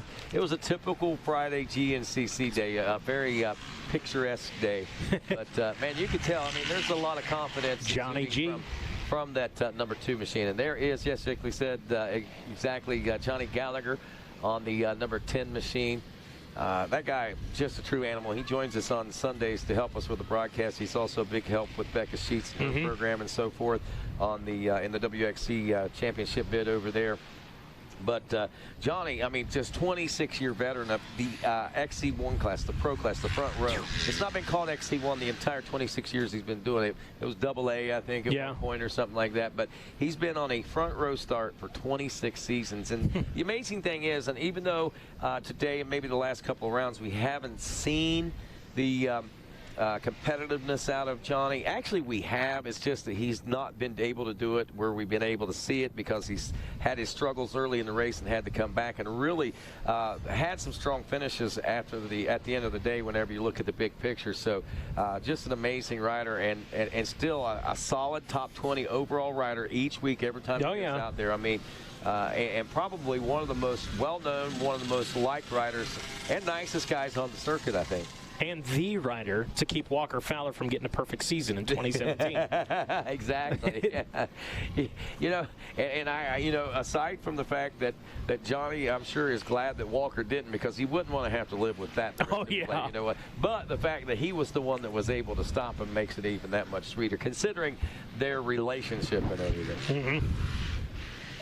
You know, we were talking a few moments ago, and while we got this time here in the Monster Mile, I do want to make mention, you know, you were talking about the breaks and, you know, the different wins, and, you know, it's been a while since Walker won. You know, he's only won one start out of the last 5 races, which means obviously you go back and you look at season championships from the years past. Chris Borch, Bill Balance, Barry Hawk, even as far back as Bob Sloan.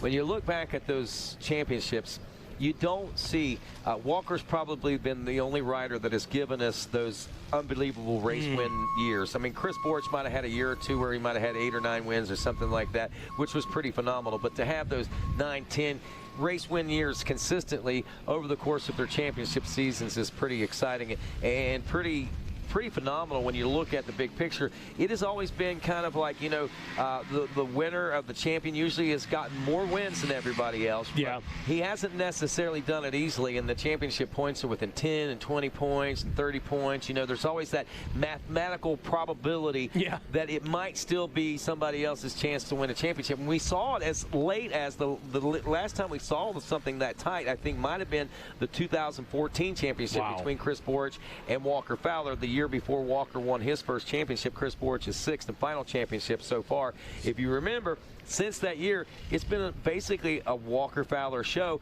and we've been kind of treated to that. But if you know old school GNCC and you know what the history of GNCC is, this has not been typical over the course of the last 5-6 years, the way Walker has won these championships. Normally, it's a little tighter. So what we're kind of witnessing here this year in this off year of 2020 might be bringing us down to a situation where it might be a little tighter.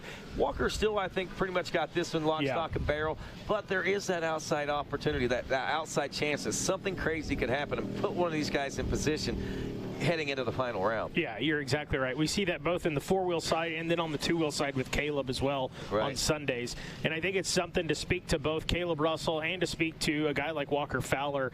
Obviously, they have a huge fan base, but then there's those guys that, I'm so sick of seeing this guy win all the time. It's one of those things you don't quite appreciate it until they say goodbye, until they retire, and then you look back and you're like, man, I was at that GNCC. I remember watching him whip up on everybody. So our perspective kind of changes when it becomes this fond memory. In the moment, we're like, oh, I'd love to see somebody else. But it definitely, I think everybody will look back on this time with Walker, and then, of course, Caleb wrapping it up tomorrow, or this season with his final year. We'll look back on that with fond memories. Well, Pro-Am, right, we should be getting close to the conclusion. Yeah, we're getting close to the conclusion. There's the 11-mile marker. FMF Let's Power go. Point. Let's see. Man, the way they're cheering there. There it is, the number 2, the Bidwell Bullet. Bryson Neal out front. Now, remember, he was 6 seconds behind. Then he was in the lead, and now he is at least 12 seconds, about 11, 12 seconds ahead of Walker Fowler right now as we head into the FMF PowerPoint here at the 11-mile marker. So he has, in this last lap, in the last half a lap, has pretty much, what we say, he was 10 seconds behind. He's now 10 seconds. Yeah. 20-some seconds he's been able to be faster than Walker Fowler on this lap of racing alone, heading through lap number 2. Bryson Neal checking in, 30 minutes, 13 seconds as far as the lap time. 30 minutes, 35 seconds for Walker Fowler on the full course here today. The gap, 9.6 seconds is what separated the two whenever they came into the finish line barrels there just a few moments ago. And our drone operator, Daniel Rogerson, out there getting the skivvy on it all. Man. That was good. That was. I mean, he recovered that nicely. He did. He had Walker there, and then he went out and he caught the number 2 machine of Bryson Neal to let us see what's going on there and see that gap that is opening up between those two riders. But wow, man, Bryson Neal. Again, you know, whether or not he's a shark in shark mode, smelling blood in the water with Walker Fowler's disabilities, I guess you could say today. I mean, but again, you say, well, how? I mean, he's had several races, several weeks, a lot of time on the bike since that all. How debilitating is it now at this particular point? Obviously, I'm sure it's still got a little bit to get used to, but I also know the driving heart and desire of Walker Fowler, and I know that he is doing everything he can to keep things like this from taking place in what we're witnessing here today. And don't count Walker Fowler out just yet. No. It's not over yet for the number 1. Cole Richardson looks like he's gaining a little bit of time on Adam McGill in that number 3 spot. Yeah. At least last shot through the FMF PowerPoint anyways. McGill kind of looking over his shoulder right there, checks in, should be the number 3 spot. Yeah, so that is McGill there. So where was he when we were seeing Devin Feehan? Yeah, I don't know. It's been squirrely. I know. Where is Feehan? Was he one of those riders that maybe got out of the loop out there on one of those It could have been. Yeah, we did get some reports that a few riders got off course a little bit. Yeah, Cole Richardson checking in. So we got Neal, Fowler, McGill, and Richardson. So maybe Feehan might have been a victim of that as well. And if that's the case, heartbreaker for him, no doubt. Man, look at those deep, rich fall colors. This is just so beautiful, Mikey. It's pretty daggone nice. You know something else? We can actually see through the trees. That's also true. Yeah, we don't always get that luxury, man. Haven't seen this since we were in Georgia, the first round of race, the first time in Georgia, round 3. We got a chance to follow these guys like this in the late part of winter. And the great thing about it is, I mean, looking ahead the next couple of weeks when we head to Ironman, we should expect to see a lot of the leaves falling there, so we should be able to get a lot of overhead shots there. And the same thing whenever we head down to the Buckwheat GNCC in Preston County. Should be able to see a lot going on there. I don't know. I love that little chicane. I do. I mean, they almost have to stop going through there. There's no doubt. But it's certainly fun to watch how they manipulate that little section of the race course. I got to think in a couple weeks from now we go to Ironman, unless we get some rain in between now. And I don't want to jinx anything. I know people are sitting at home saying, I'm going to be there. Shut up, Mikey. Don't talk about it. I don't want it to be muddy. Because Ironman's always so unpredictable. But, man, we've just like here, we've just not had the rain this year. So we very well could have another Dust Bowl in a couple of weeks. That's Ironman. It ain't going to happen. You coming? Oh, yeah. Yeah. You going? You're going. You're going? That's it. Yeah. You're going. You going? Yeah, I should be there. Yeah, I hope. I hope you are. If not, you get your pipes all ready. I know. 10 seconds, buddy. It's bad. It's real bad. There's a reason you're the 10-second guy, no doubt.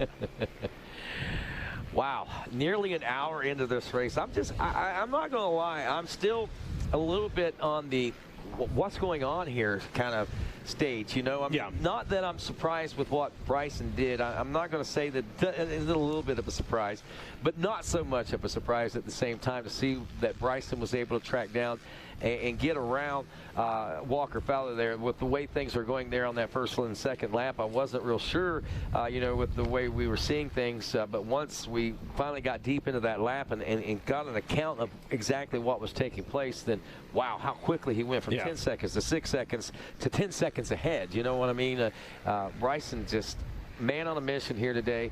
And watching and voicing over some of the MAV TV stuff that we do, Mikey Waynes, watching some of that stuff, I'm so impressed at the speeds these guys are able to carry and the momentum that they're able to carry out here in these open sections and even in the wood sections.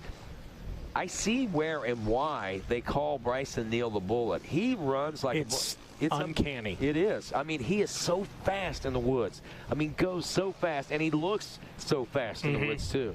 It's the athletes these years compared to 10 years ago, not to take anything away from those guys, but they continue to just take it up to another tier and another tier season after season. And it's something, if you've never been to a GNCC, you got to get to one, see it in person, because as incredible it is on screen right there, in person is just something else. Bryson Neal at the 2-mile marker, making his way down that steep downhill. Here comes Walker Fowler now, probably a little further back than 10 seconds. I'm calling it about a 13-second gap now between first and second place of Bryson Neal and Walker Fowler at the 2-mile marker. And again, we're looking 45 seconds, probably closer to a minute now. Actually, a minute 23 is what the latest word is. Back to the number 3 spot of Adam McGill, the 5:21 machine. Austin Abney, 4th place overall with time adjustments currently on the race course. His lap time, get this, 30 minutes 23 seconds. He was faster than Walker Fowler. He was faster than Adam McGill. The only rider he was not faster than was Bryson Neal. So I have to wonder, will Austin Abney maybe be a top 2 or 3 overall rider by the time this day is all said and done? And it's been a while since we've seen that. I'm trying to remember, have we seen very many XC2 riders on the overall podium since Walker Fowler was doing it several years ago? I cannot remember for sure. I want to say maybe Hunter Hart, if anybody. But, man, I don't know if Hunter ever got one. I don't think Hunter ever got an overall. Not many if he did. So pretty impressive stuff that we may be having going on by GNCC's most hated, Austin Abney. Self-proclaimed most hated. We don't hate him. I love the guy. I love the guy too, man. I mean, what I know of him, I mean, I'm like somewhat acquainted with him, and obviously Sadie, his better half. I'm very acquainted with her. You know, we've known her since she was just a little girl growing up in the GNCC racing. So, you know, no, man, we don't hate him. We love him. I thought the number 2. Look at that, gas, water. You get goggles, maybe some goggles. Here comes. Checking out the rear of the quad, and I wasn't sure if he was hopping off. Not sure if the seat come loose. Was he doing that? Now Walker's doing the same. Oh, I bet you he's doing the suspension adjustment right now. I would have to think that might be what they're doing, going to change a clicker or 2. Interesting. Rodney, I'm going to head down there. Wait, do grab a mic. I'm going to head down and see what's going on. They're going for the air filter. He may be starting. It's not a bad, that was look something. Look at that air filter, too. It does look like it's got a lot of dirt. Oh, mercy. Man, he has sucked up a lot of dirt in that. And that could account for maybe some of the time lost, that horsepower being robbed by that thing not being able to breathe. Yeah, head on down there and get a word in with Mark Notman.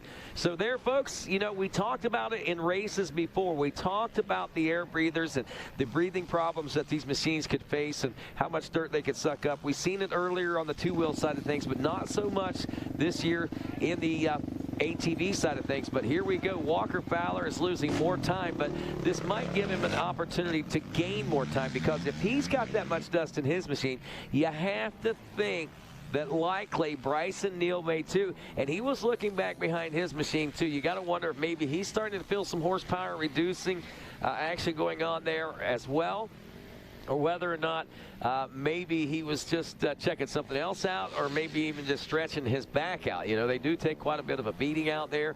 So a good question. We'll get the answers to that. There's Adam McGill in. No threat to Walker Fowler's second place position, so he had plenty of time, a minute nearly 25 seconds or 30 seconds is what he had back to McGill. So he had a lot of time to make the air filter change there. But we'll see if Walker's the only rider to do that. And, man, was that filter not dirty? He must have gotten into some deep silt out there someplace. And you almost have to think, so has Bryson Neal. He's gotten pushed off the track a couple times. We've seen him go wide at least one time in one of those turns. And you know, going wide in those turns, he's going to hit that soft, powdery, bermy stuff. And it's going to, I believe, get sucked up into that machine. As we wait in the pits now, we see Hunter Hart's pits getting ready to pit here with us. Jared McClure's pits. They're doing some epic stuff down there right now. Getting ready for that, so we'll wait and see how these pit stops are going and what this race is starting to shape up like between, I think, McClure, Hunter Hart, Josh Merritt's crew, I think, might be getting ready down there as well, and even Cole Richardson's pit someplace. Here we go. They're calling him in. There's Austin Abney now. That is your XC2 Pro-Am leader. He is now 4th place physically on the racetrack, if I see that right. Unless I missed that whenever Adam McGill came in just a few moments ago, and I don't think that I did. He's not only on time adjustment, but physically. There's Chris Borich in now, the number 3 machine, and I haven't even seen Chris for quite some time. He's not showing up on timing and scoring, so I'm not sure where he's at as far as the overall is concerned right now. Jared McClure in and out aboard the number 5 as they're doing that epic stuff out there. Man, who knows how this one's all going to end. As crazy as it's been through the first 2 laps of racing in this first hour of racing here, it's certainly leaving a lot open for discussion and a lot open for imagination as far as the way this race is going to all unfold here today. Yeah, 1 hour and 3 minutes into this battle. Bryson Neal leading Walker Fowler, Adam McGill 3rd. Walker Fowler coming in just moments ago, making a air filter change in the pits. He got goggles, he got fresh water, he got a full tank of gas. Mikey Wayne's making his way over into the pits right now to get, I think, an earshot of what's going on and what took place for those guys in those pits, and find out exactly maybe why we're not seeing some of those guys in the places that we expect to. Like Chris Borich, for instance, I'm not sure where he is. Don't see him in with 2 laps right here. Let's go to this. And yeah, it's got Chris Borich only in for 1 lap right now. And that was for that first lap. So he didn't get his second lap counted for whatever reason. So there must be a timing and scoring issue with his transponder and a few other folks out there. So that's probably the jumble up that we noticed and was confused about in the early part of that, guys like that. So it looks like they pretty much got that, getting that dialed in, and we'll know more about what's going on with Chris Borich here soon. All right, watching now and waiting. 2 laps down, working on lap number 3. I'm assuming we're going to be looking at a 4-lap race. And, you know, going back to a couple of weeks ago, we were talking, just to clarify something, did some research on some rules in ATV racing. You know, we talked about the 45-minute mark. That is something that is deemed in the two-wheel side of things, 2 hours and 45 minutes. And we, I guess, had automatically assumed the 45-minute mark before the hour was the call on the race. But actually, ATV racing is not a complete race, unless officials indicate otherwise, until at least 1 hour and 50 minutes. So they look at 1 hour and 50 minutes. And look at this, the WFR fellow ride of the XC Off-Road Solutions ride of Drew Landers in as well, getting a filter change. So Drew Landers getting his filter change. Walker Fowler getting a filter change as well. That might be the reason we haven't gotten a word in from Mikey Wayne's just yet as he's watching these guys continue to work. What's going on, Mikey Wayne? Yeah, hey, Rodney, just wanted to catch you up. Came down here to talk with Mark about Walker Fowler's air filter change, and he said, I'll be with you in just a second. Want to get Drew's changed out as well. So not sure preventative or what. Way to do it. Mark, you ready to powwow? All right, give me 1 second, Rodney. We'll get her set up. All right, sounds good. So we'll be down with Mark Notman, our mechanic at the WFR pits, coming up here in just a few moments. Right now, 5-mile marker at the specialized E-Turbo section of our race course. Bryson Neal continues to lead. Mikey Wayne's, what's going on? All All right, I hand that to you, Mark. Down here with Mark Notman. Mark, we saw complete chaos in the Yamaha pits right now, man. You guys brought Walker Fowler in, who's running second, changed out the air filter, did the same thing for Drew. What's the idea behind it? Obviously, dust, major factor today. Yeah, Walker came in and said it was already getting plugged up, and he only had like half throttle, so we had filters ready. We knew it was going to be bad.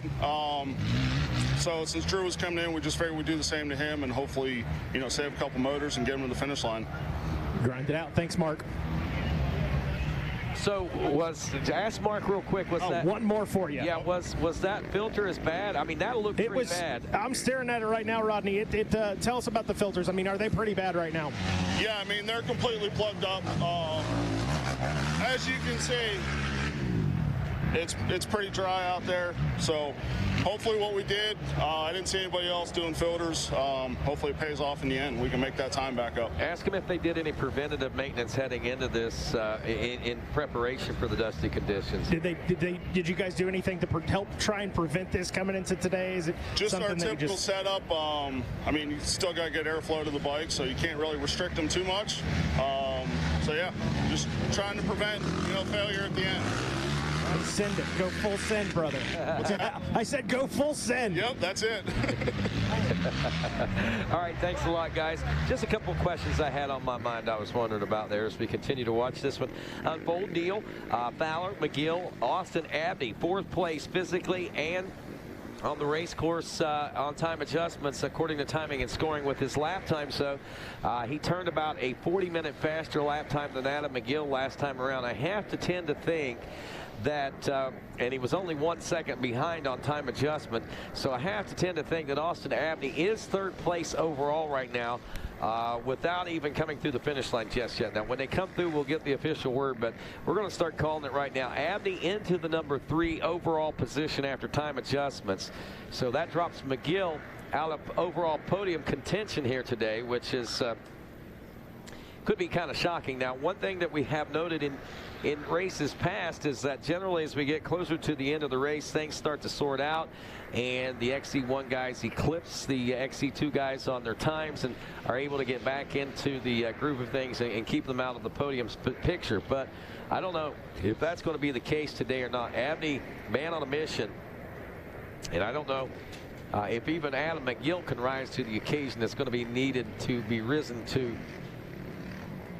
put him in the position he needs to be to take that third place physically and on time adjustments. There's Chris Borch making his way through here again. Hunter Hart also back there as well. Jared McClure. Looks like we got Mikey Waynes down with the Bryson Neal crew right now. What's going down in the bullet pits? Just wanted to check on the Bidwell Bullet. Out in front, man, Bryson seems to be clicking right now. What's working for you guys? Confidence. So we did see Walker Fowler changing out the air filter. You guys did not. Is it good? I mean, is it going to hold out? Dust being a major factor today. We're crossing that bridge right now. So we'll see how it plays out next lap. We'll see how it plays out next lap. All right, just wait and see. Wait and see. Wait and see. We wait with bated breath, as Rodney Tomlin says back at the booth. Absolutely.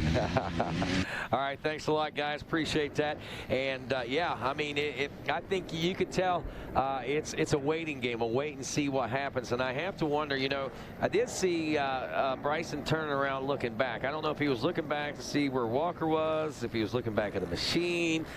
Maybe thinking about taking a seat off and going for a filter change. Don't know what was going through the rider's mind. I don't know that he has the horsepower loss, though, that we were seeing out of Walker Fowler because we saw that gap open up, and that is pretty explanatory. Whenever you're only able to get about half throttle out of that, that would explain why Walker Fowler started losing that horsepower and that gap started opening up.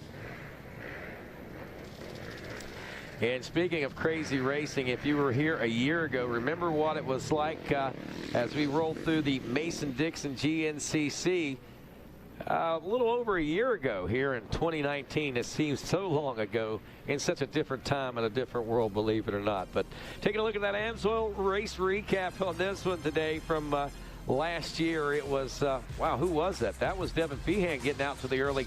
Got the whole shot in this one out here that day. And, of course, He got out front. Walker Fowler was able to position himself into the #1 spot. It's kind of similar conditions to what we're looking at here today with the dusty conditions. Maybe a little drier today than what it was, but nonetheless, a good run and a good start there by Wesley Wolf, it looked like, on the 741. We saw a good ride going on by also Hunter Hart out there in the early part of the race at the Mason-Dixon GNCC, but nobody had anything for the WFR ride of Walker Fowler on this day a year ago. Even Devin Feehan, who was at seemingly a totally different level 1 year ago than where he seems to be today.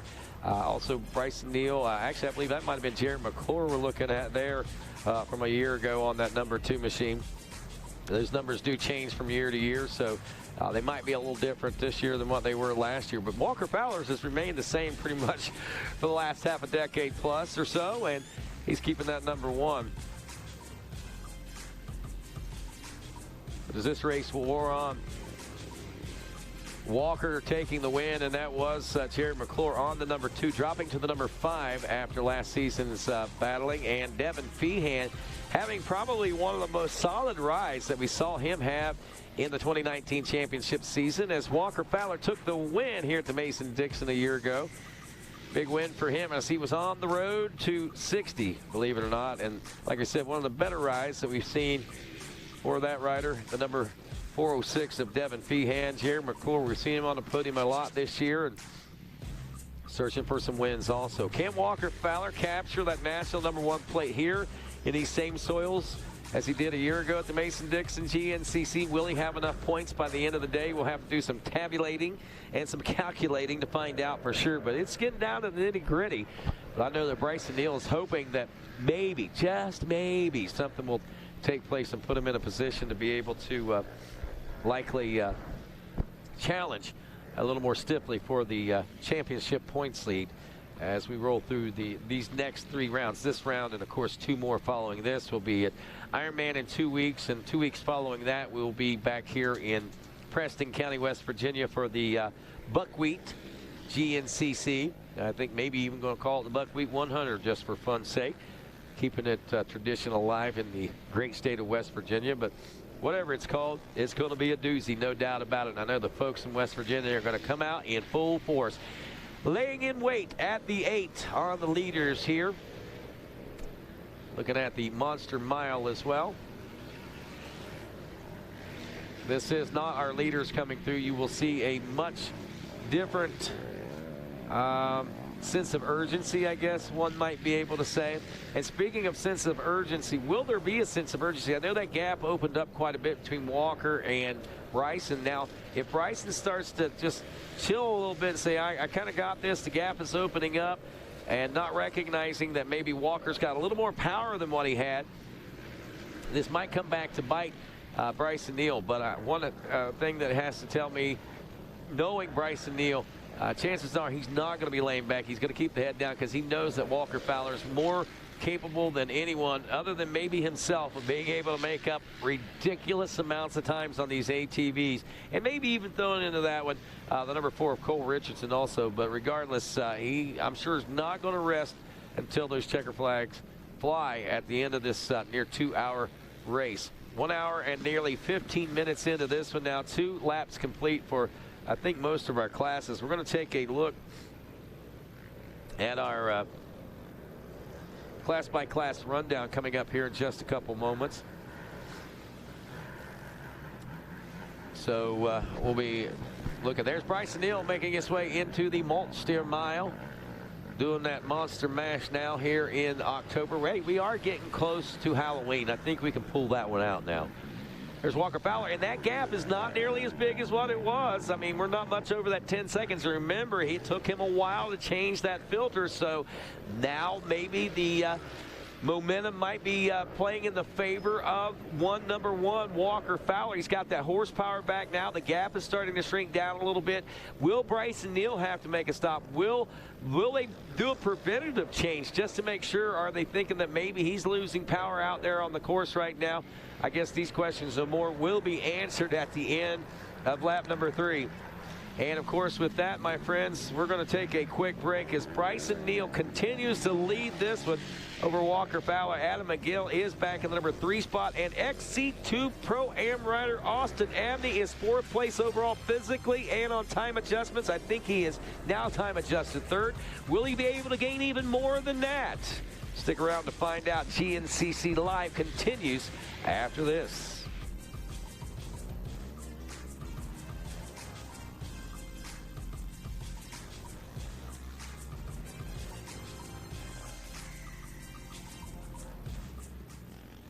Even when you're the best, you never stop striving to be better.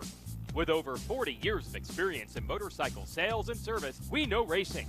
Our inventory of Yamaha motorcycles, sport bikes, dirt bikes, ATVs, and side-by-sides is extensive and constantly changing. Stop by LoJack Cycle Sales today in Tarentum, Pennsylvania, and visit our online inventory at www.lojacks.com. Yamaha YZs, it's why we ride. Hi, my name is Andrea Lee, the director of On Track School. How would you like to go to a school where we take into consideration how students learn best? Well, we do that because we find if we can build the curriculum around the things you are interested in, you're going to do a better job. The mission at On Track School is that educational success is possible while chasing your dreams. Not only will our staff help students to achieve success, they will cheer you on to the finish line. We encourage you to check out On Track School at ontrackschool.com, where we can help you chase your dreams and still get a quality education.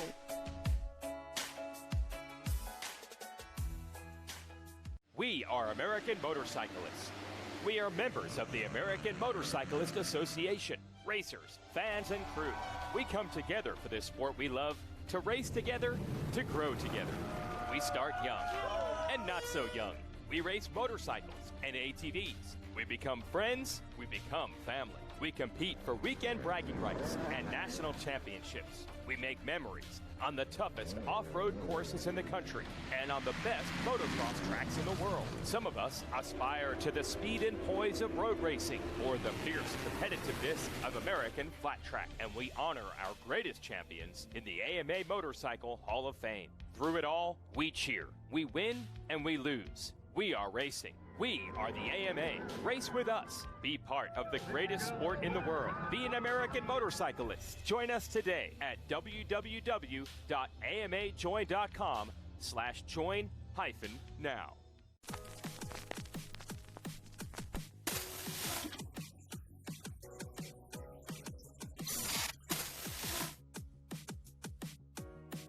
This week in Yamaha history takes us back to May 22nd, 2010, and the Mountain Ridge GNCC in Somerset, Pennsylvania.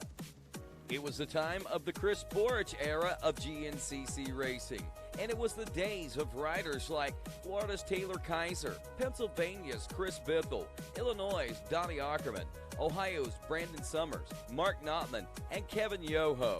And of course, one of today's top vet riders out of Uniontown, Pennsylvania, Jeffrey Pickens.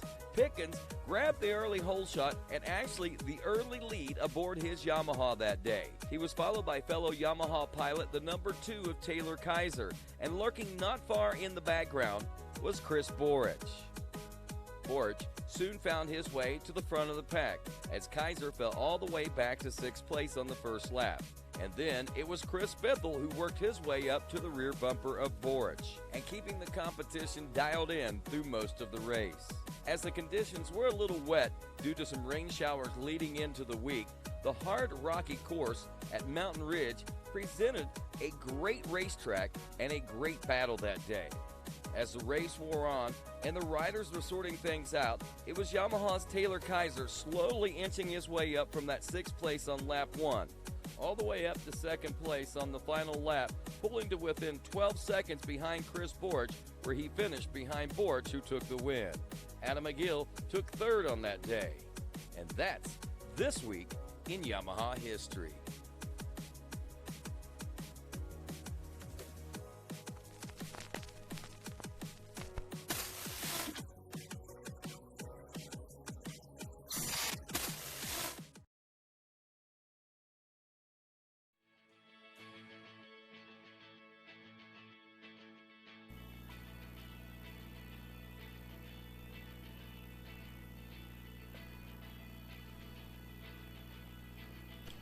And the heart of the GNCC Racing Nation obviously lies in the amateur ranks of the GNCC world. And, of course, that's what makes up the biggest part of the riders out on these race courses. As we roll through these races, we premiere our XC1 and XC2 classes. But today, let's take a look at some of our amateur classes as well as we take a look at the Junior B 22-plus class with Jake Allball out front of William Wallace, Chris Leak in the number 3 spot, Nick May in 4th, Corey Blystone rounding out the top 5 there in the Junior B 22-plus class.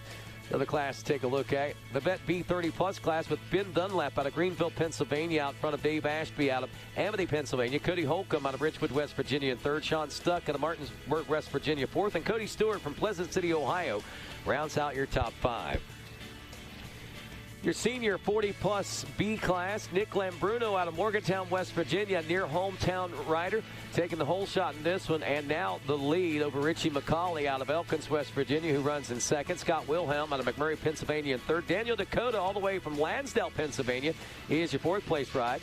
XC1, obviously, Bryson Neal, Walker Fowler, Adam McGill, Cole Richardson, and Hunter Hart in that top 5 position in class of the XC1 Pros. Might be one of his stronger finishes we've seen in a few races, believe it or not. XC2 Pro-Am, Austin Abney 4th in physically on the racetrack right now. Drew Landers is 2nd in the class. Ronnie Rush in 3rd. Michael McAvoy in 4th. Daniel Peters out of Brownstown, Indiana, rounds out your top 5. College A, Stephen Harrell out of Elkridge, Maryland, really laying down the law the last few races, out front of Chase Allison now out of McClellantown, PA. Trey Seifert out of Florida in 3rd. Corey Vanderliner out of South Salem, Ohio in 4th. And Dalton Keys out of Holton, Indiana, rounds out your top 5.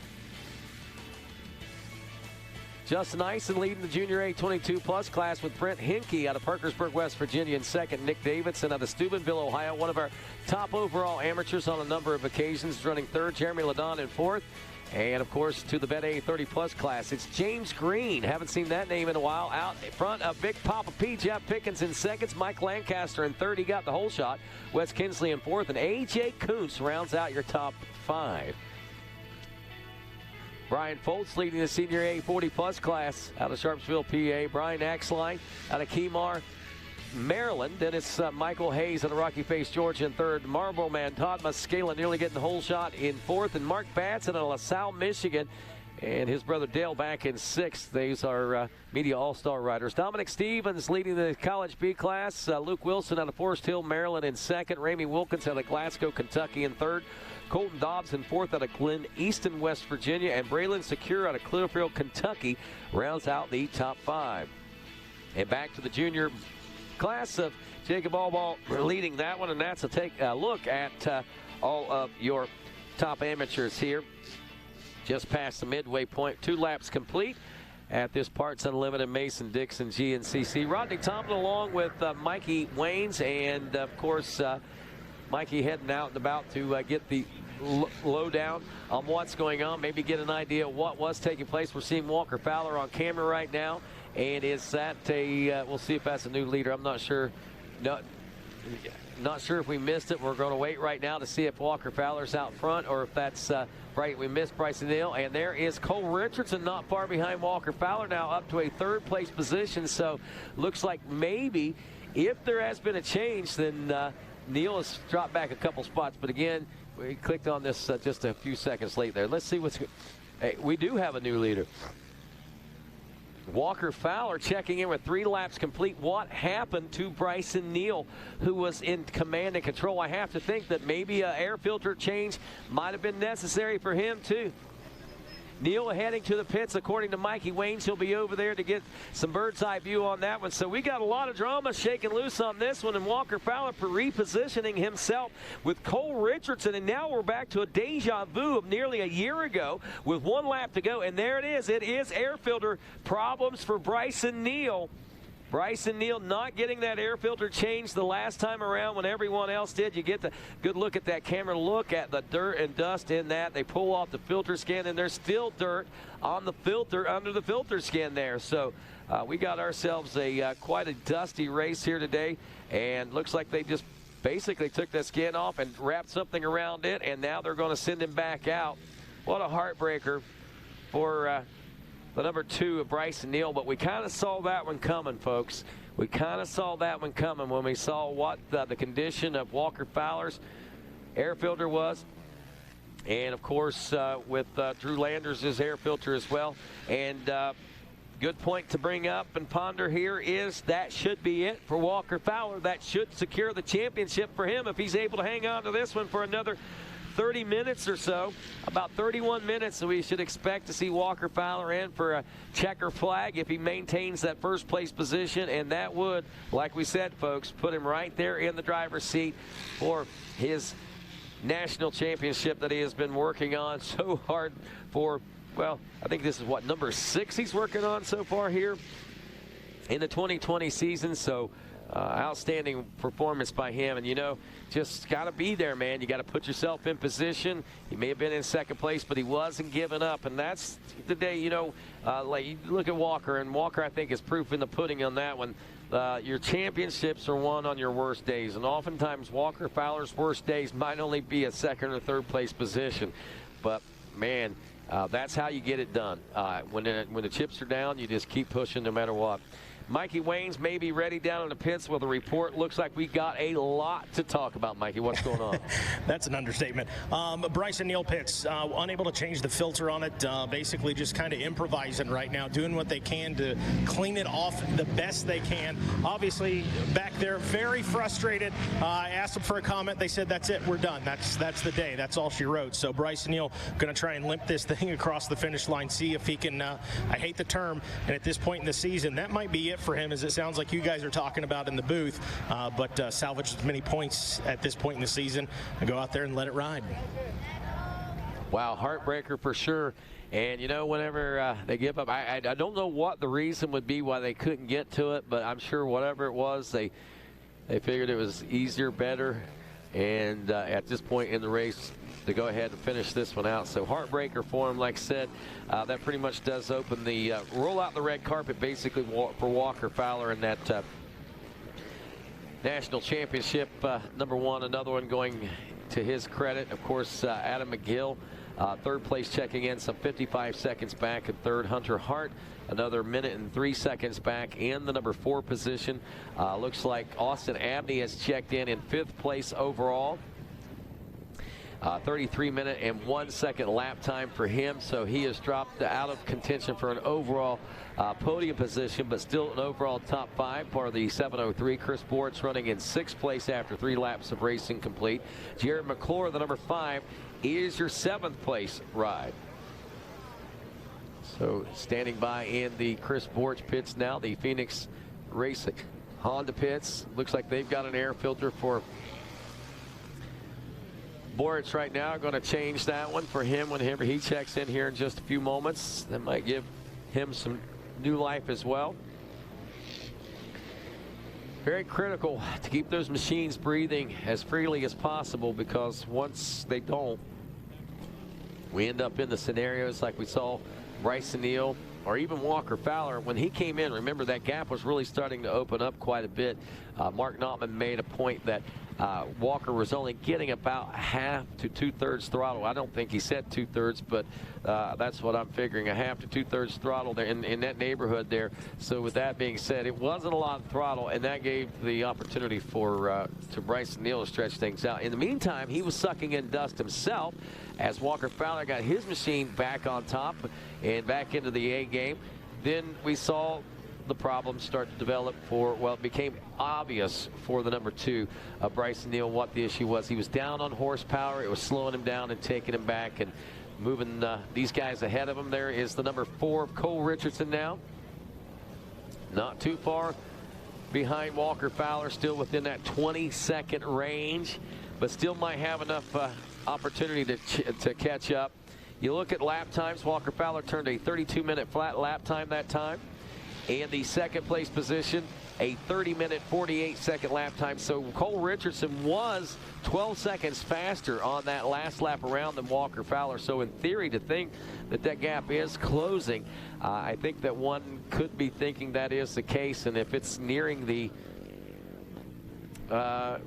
maybe a few more seconds, I think it's probably going to, we're going to see it probably about the halfway point of this last lap. It'll be probably somewhere in the neighborhood of about a 9 to 10 second gap. And then we'll see whether or not in that last half of the race, whether or not Cole Richardson is going to be able to close that gap. Now, question is, did Cole Richardson change an air filter when he was in? I know that he too has been out running hard and running hot today, and if he stopped and got an air filter, probably was a wise thing for him to do. The way that his machine appears to be running right now, he has either A, been able to nurse it and save it and keep it from sucking all that dust in, or he has made that change as well and has got the horsepower that is needed to keep the paces that are needed to be kept to keep up with this rider right here in Walker Fowler as he makes his way through the pro pits there now. We hear him making his way on the backside now. And the big question is, Cole Richardson, is he going to have to stop this time around? Will that gap open up more than what it is? Chipped away down to some 15 seconds or so, maybe even a little tighter than that. That might be lapped riders we're seeing right behind Walker Fowler there, but that could have been the Cole train really starting to close that gap up on the number 1 of Walker Fowler. Not sure if Mikey's still down in the pro pits or not. Maybe get an idea of what's going on.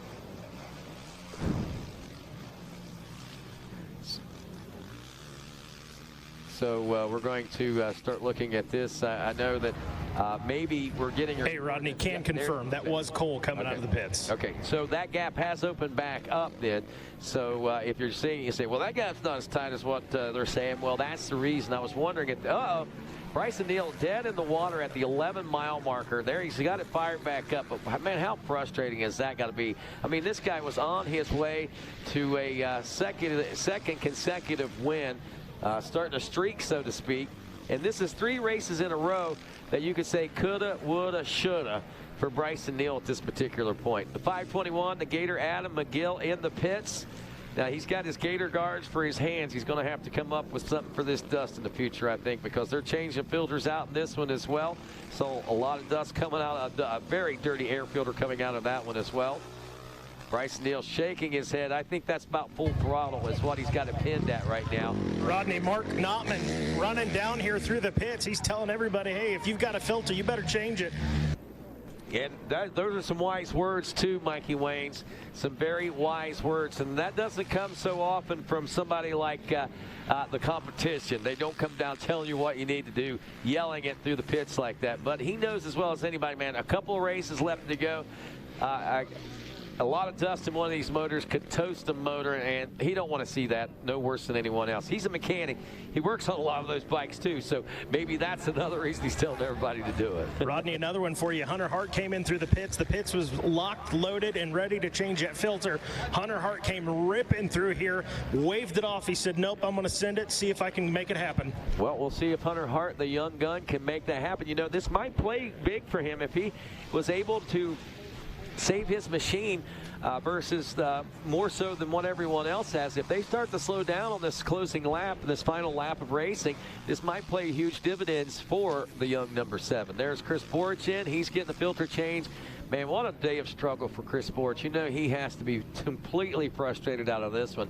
I know a lot of riders on that first lap just got all out of sorts, Chris Borch being one of those, and just have not been able to get back into the flow, have not been able to get back into the... Rodney, got another one for you. Wesley Wolf just pushed the ATV into the pits. Wow, Wesley Wolf. So they're going to go for a filter change on that one, too, it looks like. Devin Feehan also in several minutes ago. So basically, when we look down this roster of XC1 Pro riders, we'll look at it like this. Walker Fowler's got a change. Adam McGill now has a change. Hunter Hart did not change. Chris Borch has changed. Not sure about Jared McClure, Johnny Gallagher, or Greg Covert, Bryson Neal. They tried to do something with his. They didn't make the full swap out there. They might have to go for that this time around with the time that is being lost. Heartbreaker there again for the number 2 machine. Bryson Neal, as we see, he has dropped all the way back to 9th place in the class. If you look at Bryson Neal in the overall right now, Bryson Neal is looking at a 15th place overall. Wow, what a heartbreaker, and man, you talk about an amazing chess move on the part of Walker Fowler.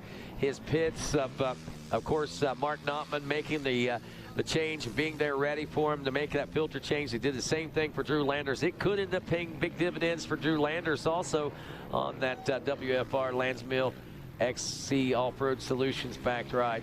Right now, though, there's the number 4, Cole Richardson, checking in. I'm going to have to assume the way that Cole is rolling right now, he likely did stop for a filter change as well. If he didn't, he may start to wish that he did, because that gap is starting to open up a little bit between he and Walker at this point. That's second place Cole Richardson, the Cole train. So we might be starting to see maybe some fatigue on the machine of Cole Richardson also here late in the race. I know the dust is certainly hard to stay away from out in those thick areas of dust in the woods, those hill climbs. If you're behind anyone on those hill climbs, you're going to be getting a face full of that silt. And it's not just dirt, it's not just dust, it's plumes of silt that are in the air. It's not, I mean, it is just crazy sick on what it is. Yeah, I'm right here. Why not? All right, what's going on?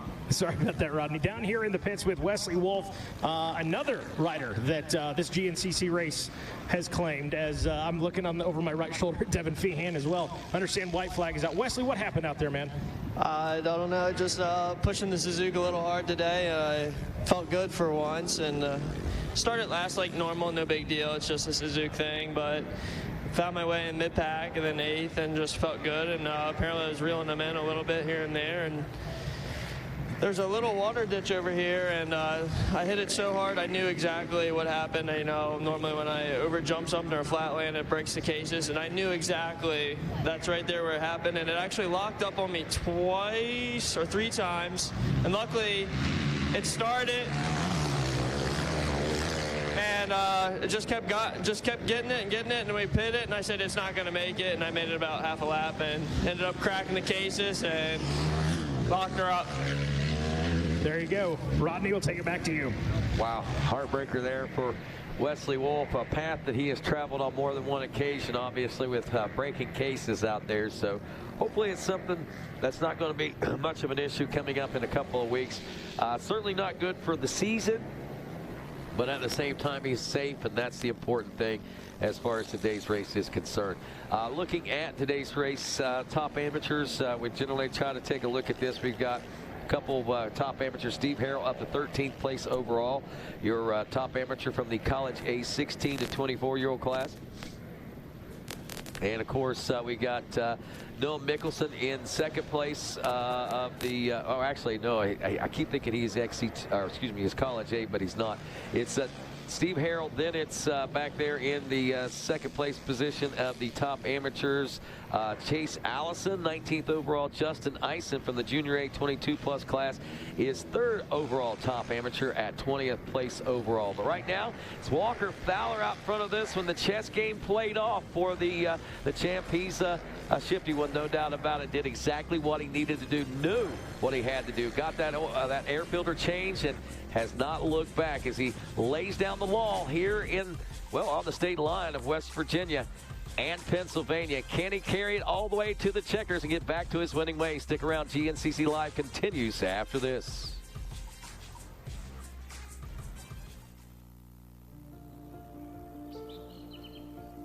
When you crave the canyon passes, rocky trails, rutted tracks, the podiums and personal records, it becomes part of you.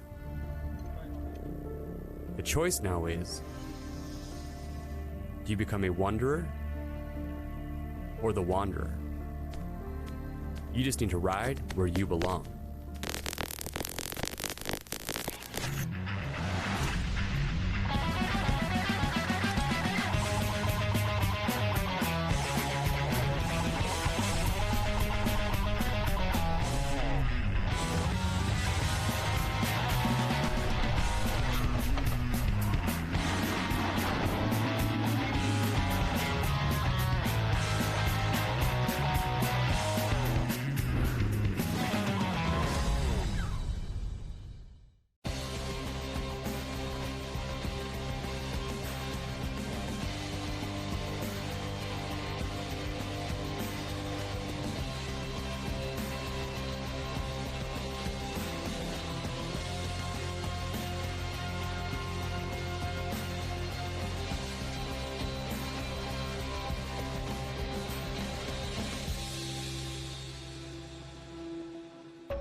Born of family values and a homegrown work ethic, Kinetic Gaskets seals your machine so you can focus on the finish line. Kinetic Gaskets are the competitive standard for racers who demand the very best. Kinetic Gaskets are constructed from superior materials designed to perform in the most demanding environment, whether it's championships on the line or a day in the dirt with friends. Professionals and enthusiasts depend on Kinetic. Kinetic Gaskets, sealing championships since 1989.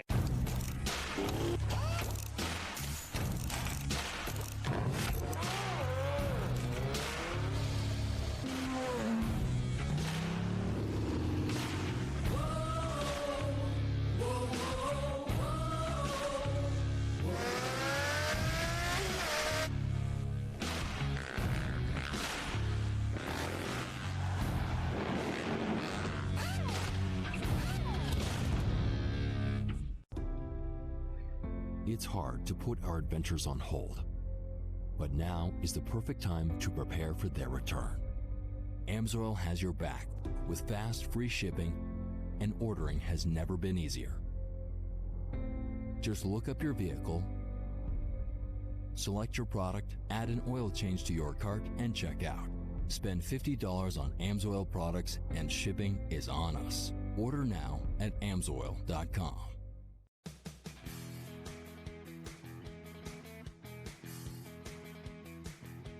Hi, I'm Mark Hyde with KTM, and I run our Ride Orange program. We're here at the GNCC today. Normally I run all our demo activities, but with the coronavirus, that has been kind of curtailed for the time being. And I was talking to the president of our company, John Hines, about what can we do to give back to the sport and help with things. And we've come up with this rig. We use it for our ARS events, which is the amateur motocross events. And we decided, since it's already stocked and ready to go, we would bring it to the GNCCs and offer the same support that we offer at the amateur motocross. So it's full of emergency parts if you need it. Also, we have people like myself and Mike Lafferty here, so if you need some technical advice, some riding tips, bike setup tips, we can provide that as well. Well, I used to race for KTM in Husqvarna, and then after that went to the work side of things, and ended up working for Rodney Smith, wrenched for him for 7 years. We won 10 championships together, and then I got my job back at KTM, and like I said, it just kind of evolved over the years, and one thing led to another, and we ended up starting the demo program with KTM and getting that rolling off really well. And along with that, we do the amateur support things, which the same truck kind of does both of those events, so that's kind of how it all happened. Yeah, if you're interested in getting into the industry but not on a racing side of things, a lot of our mechanics have gone to the different training schools throughout the country, and then they put it, the best thing is to work at a dealership first to get some of that hands-on experience.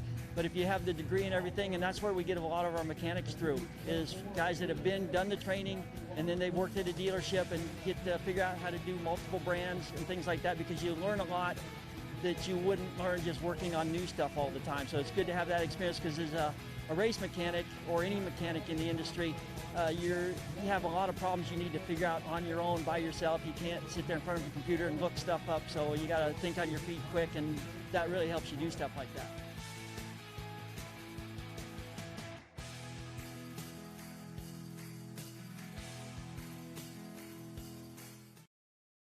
Time winner of the Blackwater 100, so he is true GNCC to the core, my friends. That right there is he is an icon in our sport, and to be able to provide that service through KTM, that is an awesome measure by him, and of course the whole KTM crew, the Orange Brigade, bringing it out here on the off-road side of things. Glad to see that.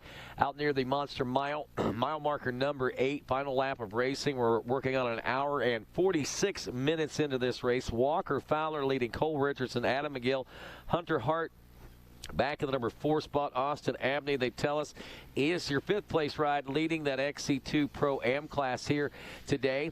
And of course, Walker Fowler changing that air filter, which was probably the saving grace for his race day today. Not only that, when you saw that, it also put him in a position to be able to make the pass and basically check out from the rest of the field. So Fowler looking at a near 20-second or so lead over Richardson. Your early leader in the race, the number 2 of Bryson Neal, out of this one. We saw him go out, then come back in, so heartbreaker there for him. And he may be back out with a new air filter, but it's too little too late. He is far out of the top 20 overall and likely will not be able to see that position again today. So probably likely scoring no points and likely, I'm sure, putting Walker Fowler in a great position maybe to capture this national championship he's working on. There is the number 1 of Fowler at now. There, wow, do you see how close the number 4 has now pulled to within the number 1 machine? So Cole Richardson about 6 or 7 seconds back now in that number 2 position. We may be looking at a situation where Cole Richardson puts himself in position on this final lap and makes it 2 in a row here at and actually, you know what's really cool about that is Cole Richardson would be just like I think you could say Bryson Neal, what he did last year. He won here at the Mason-Dixon. He won here at High Point when we were at the Matthews Farm GNCC. And if he wins this one, that would be 3 wins basically at the same facility in 2 years of racing. So another record maybe about ready to be set here today.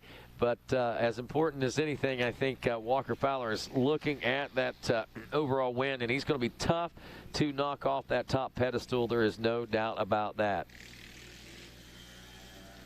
So Fowler, Richardson, McGill, Hart, Abney, as we said, Borich having his struggles. We saw him in the pits getting an air filter change. McClure, I'm sure, has had to have an air filter change. He was a lot further up in the ranks. 8th overall, 2nd in the XC2 Pro-Am class, the 14 of Landers. He's been in. He's had a filter change. Gallagher in and through in 9th, and Greg Covert rounding out the top 10.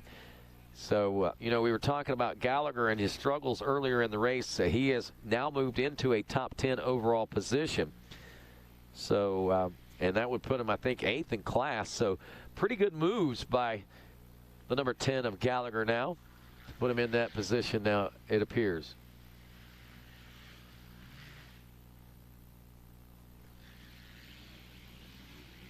Sure.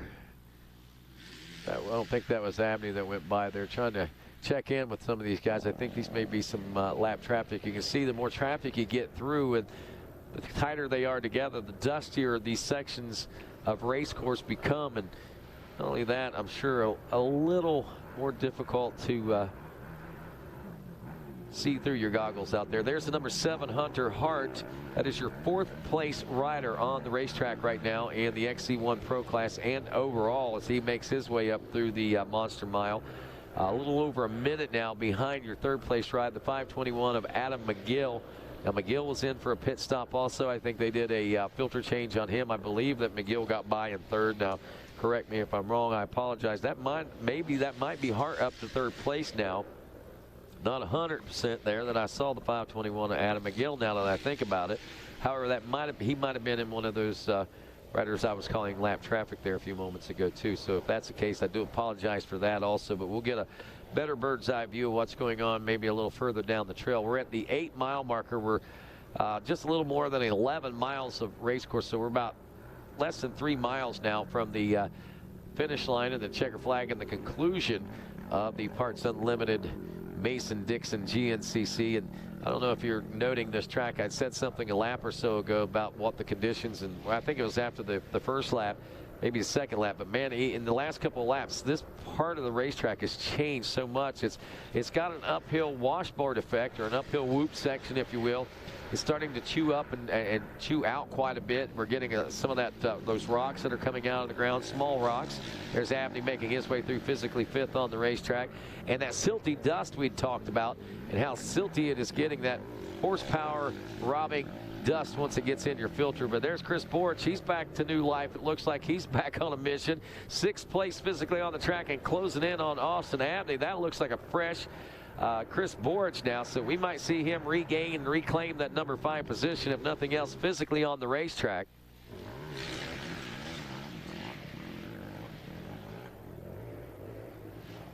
Mile marker number 8, as we said, an hour and 51 minutes into the battle. And now about 2 miles for our leaders, Walker Fowler. A little more than 2 miles as he passes the 9-mile marker. And we'll be picking them up, I think, again here at the 11-mile marker in just a few moments. Last year, just to give you an idea, we've seen at these races at Mason-Dixon some great battles. Devin Feehan had a great race. And, you know, I was thinking that maybe that was 2 years ago that Cole Richardson won here, not last year. Last year, Walker Fowler actually won here. So scratch what I said about that earlier, but still be pretty interesting to see him win 2 races in a row on this property like this. We'll see if that be the case or not. But yeah, Walker Fowler took the win here last year. Jared McClure took second. Devin Feehan, whom I wondered if maybe was going to have another great race today, he finished up third. Bryson Neal took fourth, and Adam McGill in fifth. Some of the same players up there. We don't see McClure in the top 5 this time around. Devin Feehan nor Bryson Neal. So we got Hunter Hart and Austin Abney taking their places as far as this overall is concerned here in the 2020 Mason-Dixon GNCC. Walker Fowler en route to win number 61 here. Once he captures that, and his first win in a few rounds of racing since before the summer break, so he's got a 2-race dry spell, so to speak, as far as the W's are concerned, but looking to wet that one right back up here today as he works his way toward the finish line and the conclusion of this Parts Unlimited Mason-Dixon GNCC. Again, looking down through the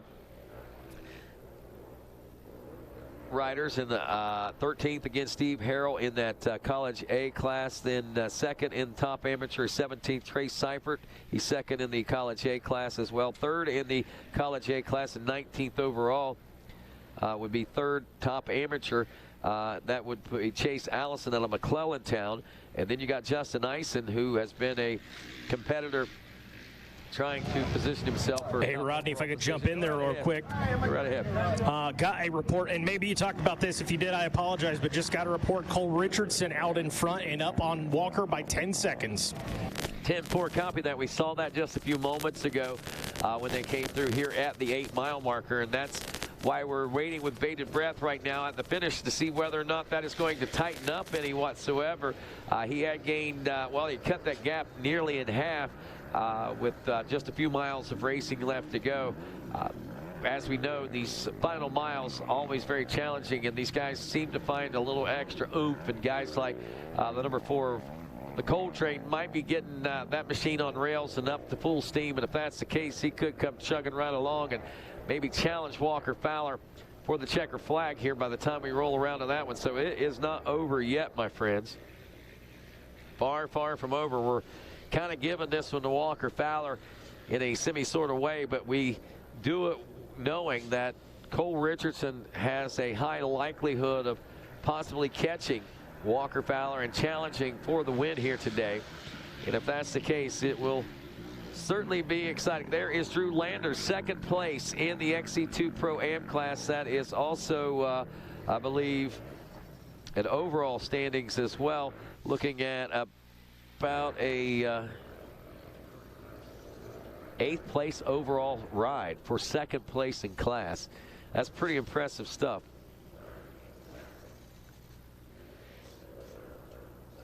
Impressive as well. Austin Abney running in the number 5 position.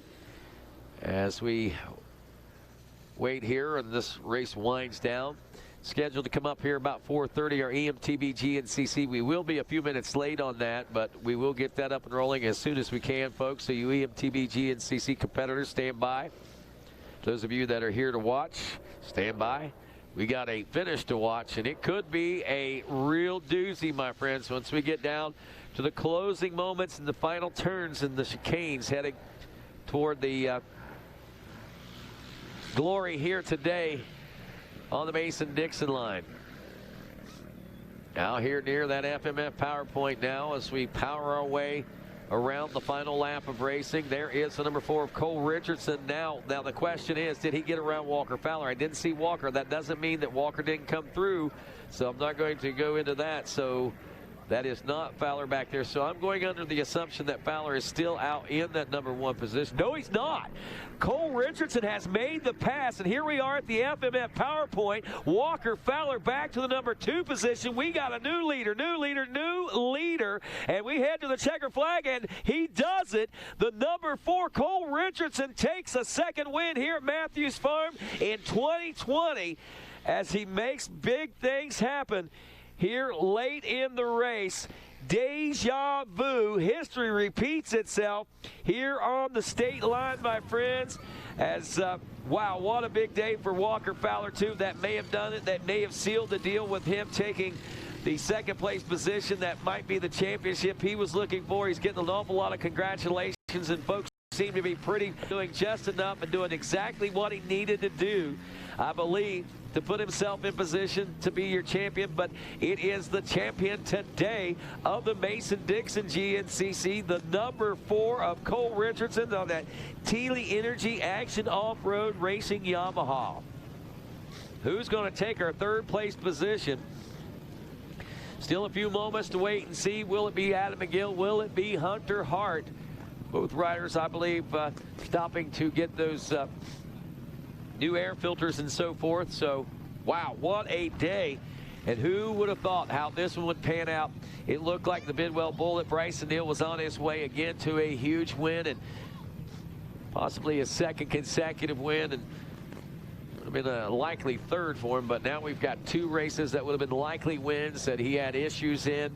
But the dust, not only, he wasn't the only victim to the dust today. Walker Fowler, the first rider to be able to recognize the fact that dust was an issue. They made that change, and that is what won the race for him, because we saw the, well, basically the machine struggling to run, couldn't breathe. They made the change. We saw the dust flying out of that airbox whenever they made that change. You saw how much dust there was in that. They put that new filter on, and Walker Fowler just pretty much walked the dog from that point on, got around Bryson Neal. Then Bryson Neal started having his issues. He dropped out of the race, obviously. And then Cole Richardson able to, there late in the race, reel in Walker Fowler. We saw that happening, but the win for the number 4 of Cole Richardson, 2nd for Walker Fowler. But as you can see, the way he carries himself, that win was, or that 2nd place was a huge 2nd place position here today in Pennsylvania on the Mason-Dixon line, because this 2nd place may have just notched him and etched him that much deeper into the history books of GNCC racing. And it is Adam McGill in 34 seconds ahead of Hunter Hart. So McGill will take 3rd, Hunter Hart will take 4th. I believe we'll see Austin Abney taking a physical and overall adjusted time 5th place position on the track. Chris Borch, unless he was able to get around it physically on the track, will finish 6th. Physically and on time adjustments. Jared McClure 7th, Drew Landers 8th. Looking at 2nd in the XC2 Pro-Am class, Johnny Gallagher 9th. Good ride for Johnny G today. And Greg Covert will round out the top 10. With that, my friends, we're going to take a quick break. We'll get you some more official looking results of this overall top 10 as more riders continue to check in here at the Mason-Dixon GNCC. We'll also be back to talk with and congratulate our top overall winners here of this Parts Unlimited Mason-Dixon GNCC. GNCC Live continues after this. Even when you're the best, you never stop striving to be better. With over 40 years of experience in motorcycle sales and service, we know racing. Our inventory of Yamaha motorcycles, sport bikes, dirt bikes, ATVs, and side-by-sides is extensive and constantly changing. Stop by LoJack Cycle Sales today in Tarentum, Pennsylvania, and visit our online inventory at www.lojacks.com. Yamaha YZs, it's why we ride. Hi, my name is Andrea Lee, the director of On Track School. How would you like to go to a school where we take into consideration how students learn best? Well, we do that because we find if we can build the curriculum around the things you are interested in, you're going to do a better job. The mission at On Track School is that educational success is possible while chasing your dreams. Not only will our staff help students to achieve success, they will cheer you on to the finish line. We encourage you to check out On Track School at ontrackschool.com, where we can help you chase your dreams and still get a quality education.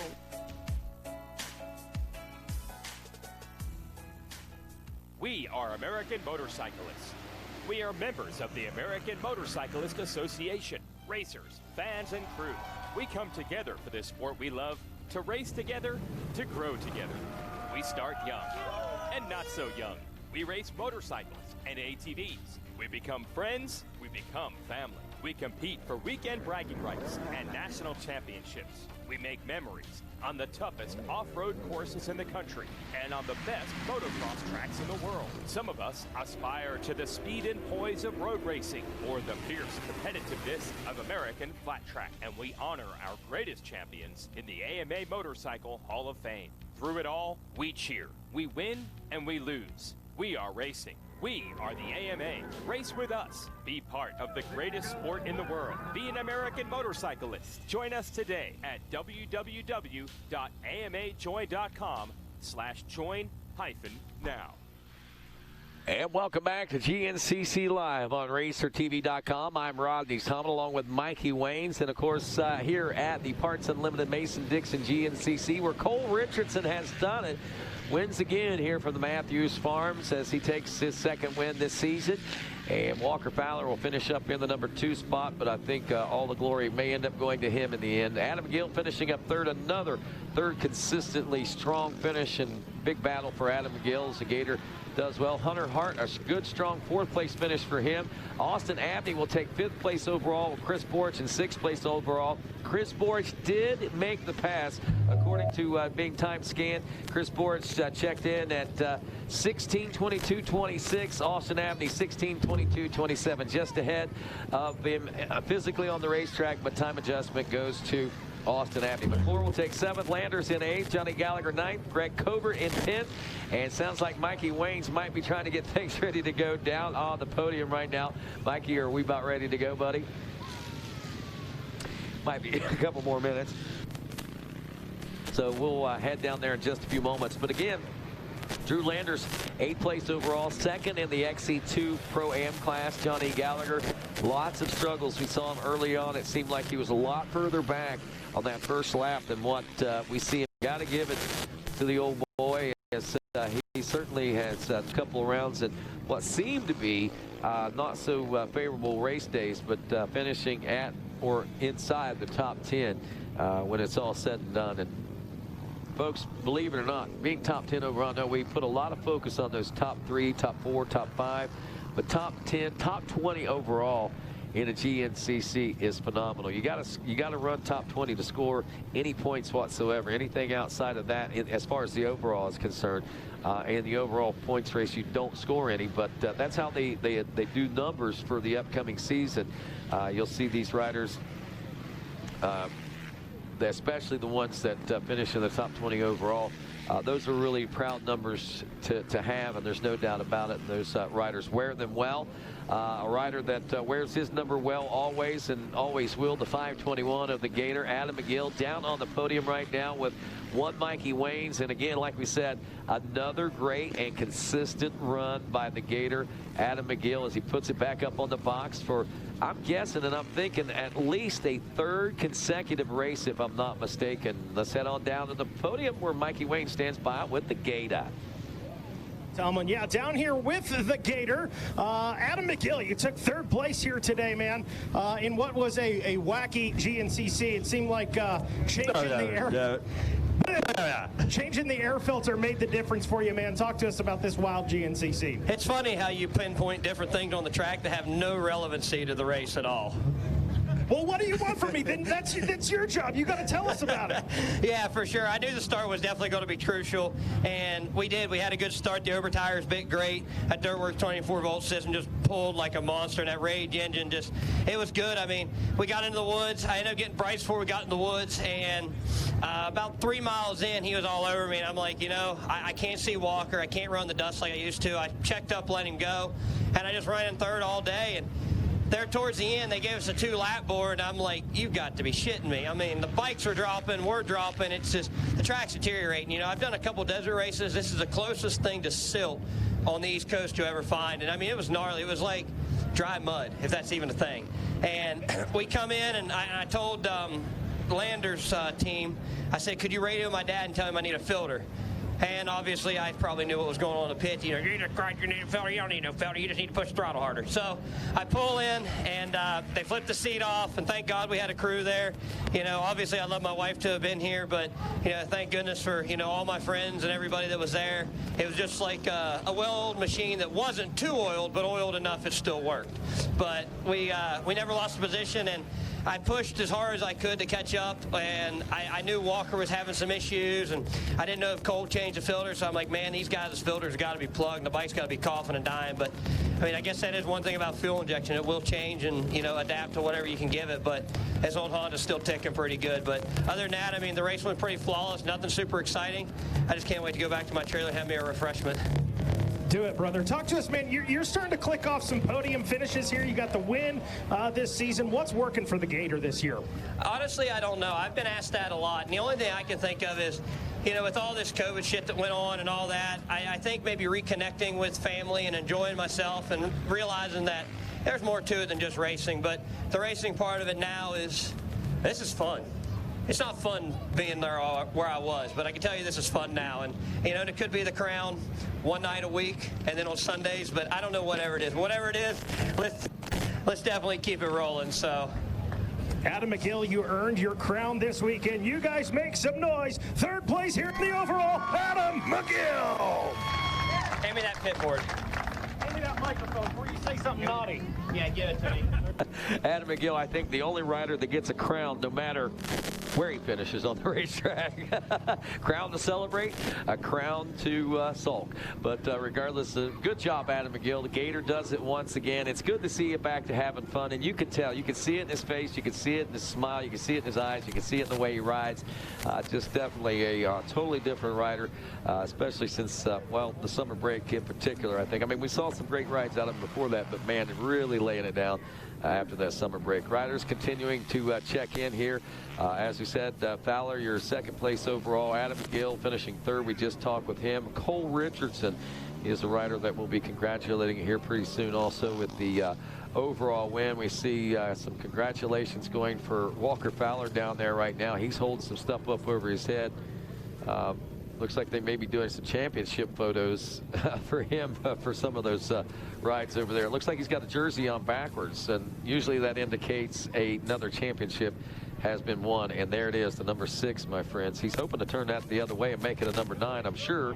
But if he does that, then he gets into Bill Balance territory. And that's what he's working on right now. He's got number 6 out of the way, it looks like, and be working on number 7 when we roll into the 2021 season. But aside from all that, all the glory, all the hoop, and all the law going to this rider right here, rolling up onto the podium next, talking about the number 4 machine of the Coltrane himself on a Tealy Energy Racing Action off-road Yamaha machine, coming up to the podium here now and getting himself ready to well, tell us how he made this happen, man. I mean, will this be the 3rd consecutive identical podium presentation here at this particular event? We'll just have to wait and see. But anyway, let's head on down to the podium once again, where Cole Richardson stands by with Mikey Wayne.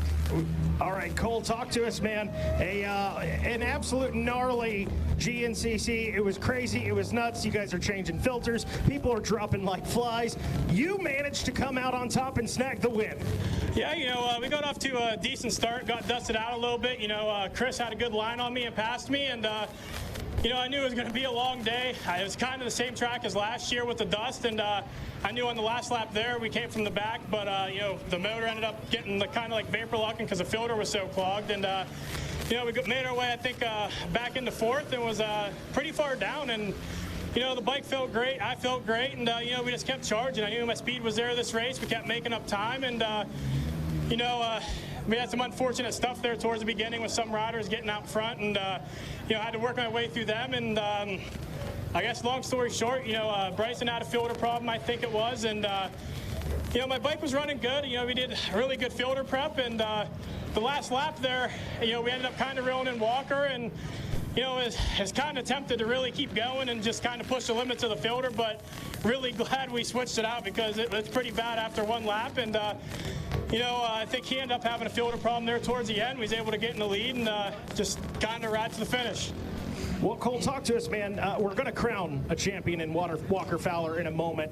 I got to believe you're going to stick around. You're going to watch that. I think, to me, I look at you, I look at Bryson Neal, and even Adam McGill today, and I think you guys see that and you're thinking, that's within my grasp. Obviously, did not happen this year, but what kind of confidence are you carrying for yourself moving into 2020, or excuse me, 2021?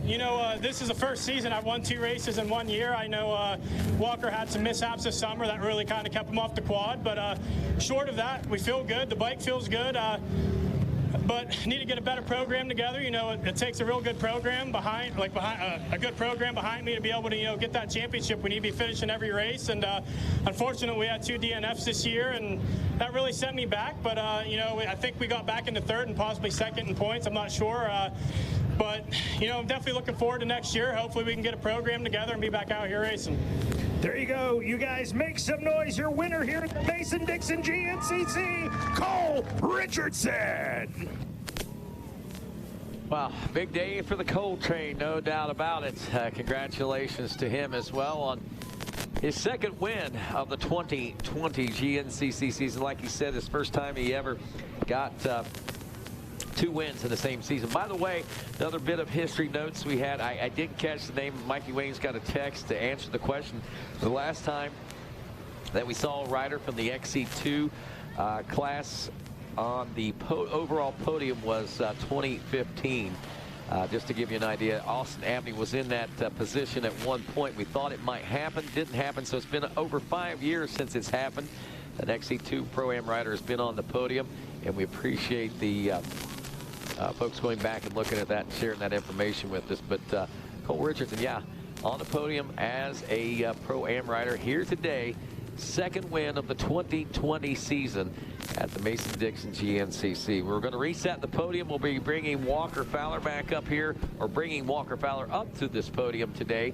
And, of course, getting ready to celebrate champion style, 06 time.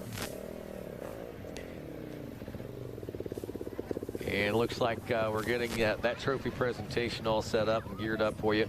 Folks around the race course here, we are getting geared up and ready to go.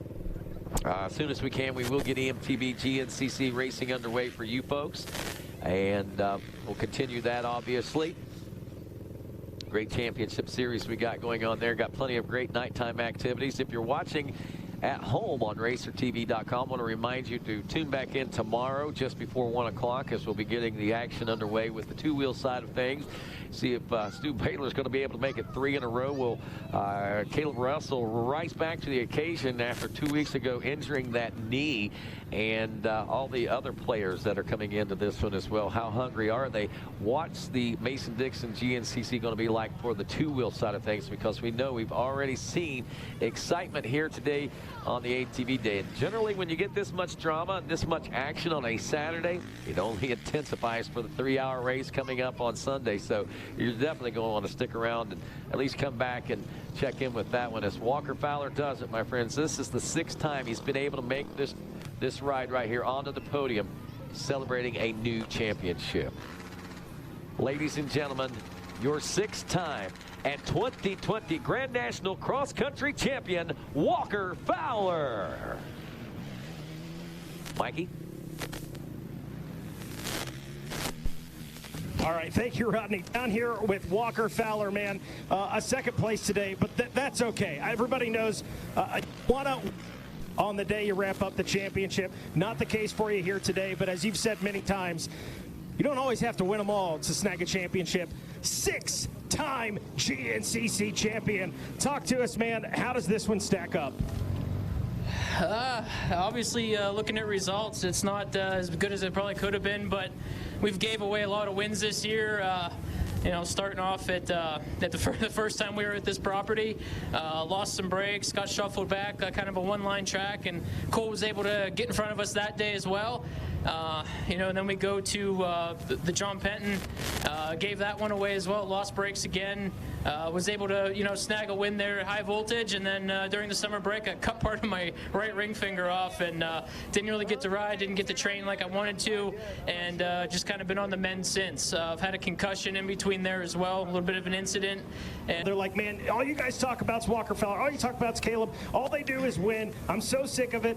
It's one of those things that I think a lot of people don't appreciate until you are long gone, you retire, and you've got the championships, and then those same people who say, oh, I'm so sick of seeing him win, are the same people that years from now will be like, man, I was there, I watched Walker Fowler do it. So, man, how does this win stack up? How does the 6th championship stack up to the rest? Well, like I said, I got a piece of my finger on salt at the house, so I'll be putting that with the trophies, and I hope, I'm sure everyone else has a horror story on 2020, but, as bad as it's been, it could have been a heck of a lot worse. And you know what? You take the good with the bad, you move on, and that makes us all stronger people. Whether it's your family business, whether it's school, whether it's racing, it's been a challenging year, and I think we're all going to be better people when this is done. So Championship 6 it made me grow up a lot. It made me realize a lot of what I want to accomplish, what I want to do in the future, and how I'm going to do it. So this tied us with Chris Borich and overall championships. That's an awesome accomplishment for him, and I'm stoked to be on that list with him.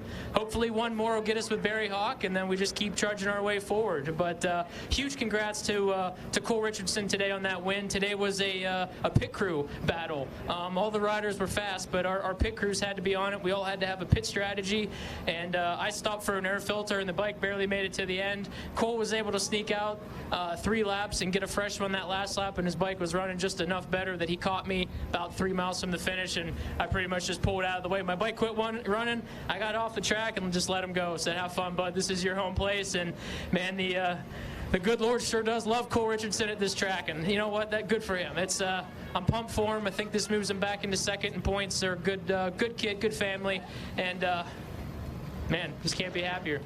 Well, Walker Fowler, congratulations to you, my friend. I want to give you an opportunity. We know championships don't come easy. You got a lot of folks and sponsors who help you out. I just definitely want to give the glory to God first and foremost, and my awesome family, my mom, my dad, my sister, my beautiful girlfriend, Elisa. Thank you guys so much. My friends, family this summer, everyone that knew. There was a small group that knew about my injuries, and they really made sure they kept my head on my shoulders and keep looking forward and not looking back. So thank you guys so much for everything you did. Definitely got to give it up to the whole WFR, GBC, Fly Racing, Yamaha team. This machine's just absolutely incredible. My boy Mark Notman, spinning wrenches for myself and Drew Landers and Johnny Gallagher. The guy's just, as the internet loves to call him, the robot. So I don't think he's a robot. He's got a bigger heart than anyone on this property, and he's a good guy. Just every year we win, and I know how much he works hard, and he's one of my best friends. So thanks, man. You're the best. And now that we got teared up, we got that out of the way. The whole Land Mills XC racing family, the Landers, thank you guys so much for this opportunity this year. Fox Racing, FMF, VP Racing, Alpine Star Boots, Scott Goggles, Hinson Racing, GYTR. Man, we run their air filters, and that was so clutch today. Thank you guys. And their oils, the Almalube oils, Precision Racing, hit a lot of trees today. They saved my wrist and my bad finger, a little nub here. IMS, CV4, ODI Grips, Larry Mills from DP Brakes, thank you so much. This old girl makes some horsepower with that Moto Experts motor, but we get her slowed down with some DP brakes and rotors. Works Connection, tire balls, grenade coating, webcams, DMV Trucking, Intense Fabrication, Quadtech seat covers, Drew Blackley, Cometic Gasket, Vortex Ignition, Cycra, handguards. Definitely all you fans, thank you guys so much. Keep coming out every race, every year. making it exciting for all of us, whether you're a McGill fan, a Neal fan, a Richardson fan, or a Fowler fan, or any of them. Thank you guys for continuing to support GNCC Racing, ATV Racing, and giving us a place to showcase our talents. You guys are the ones who really make this happen. GNCC Racer Productions, thank you guys for having us, giving us these awesome tracks. 2020 has been tough, and whether we like it or not, we got all 13 races in this year. We're going to, and you know, that's just a true testament to the series that we run. So, like I said, everyone, thank you guys so much. Number 6, we got her done. And with that said, one more item for you. I'm going to turn things over to Randy Hawkins on behalf of AmPro Yamaha. Thank you very much. Walker, I got something to present to you from Yamaha. First of all, I can say that congratulations to you and Mark, and you guys have done a wonderful job, and it's special to me for I've seen you grow up. And just have been blessed to be a part of your program and seeing what you've done. And man, there's nobody more prouder than this crowd, myself, and everybody. So, and I never get tired of giving you these results. So let's start with this.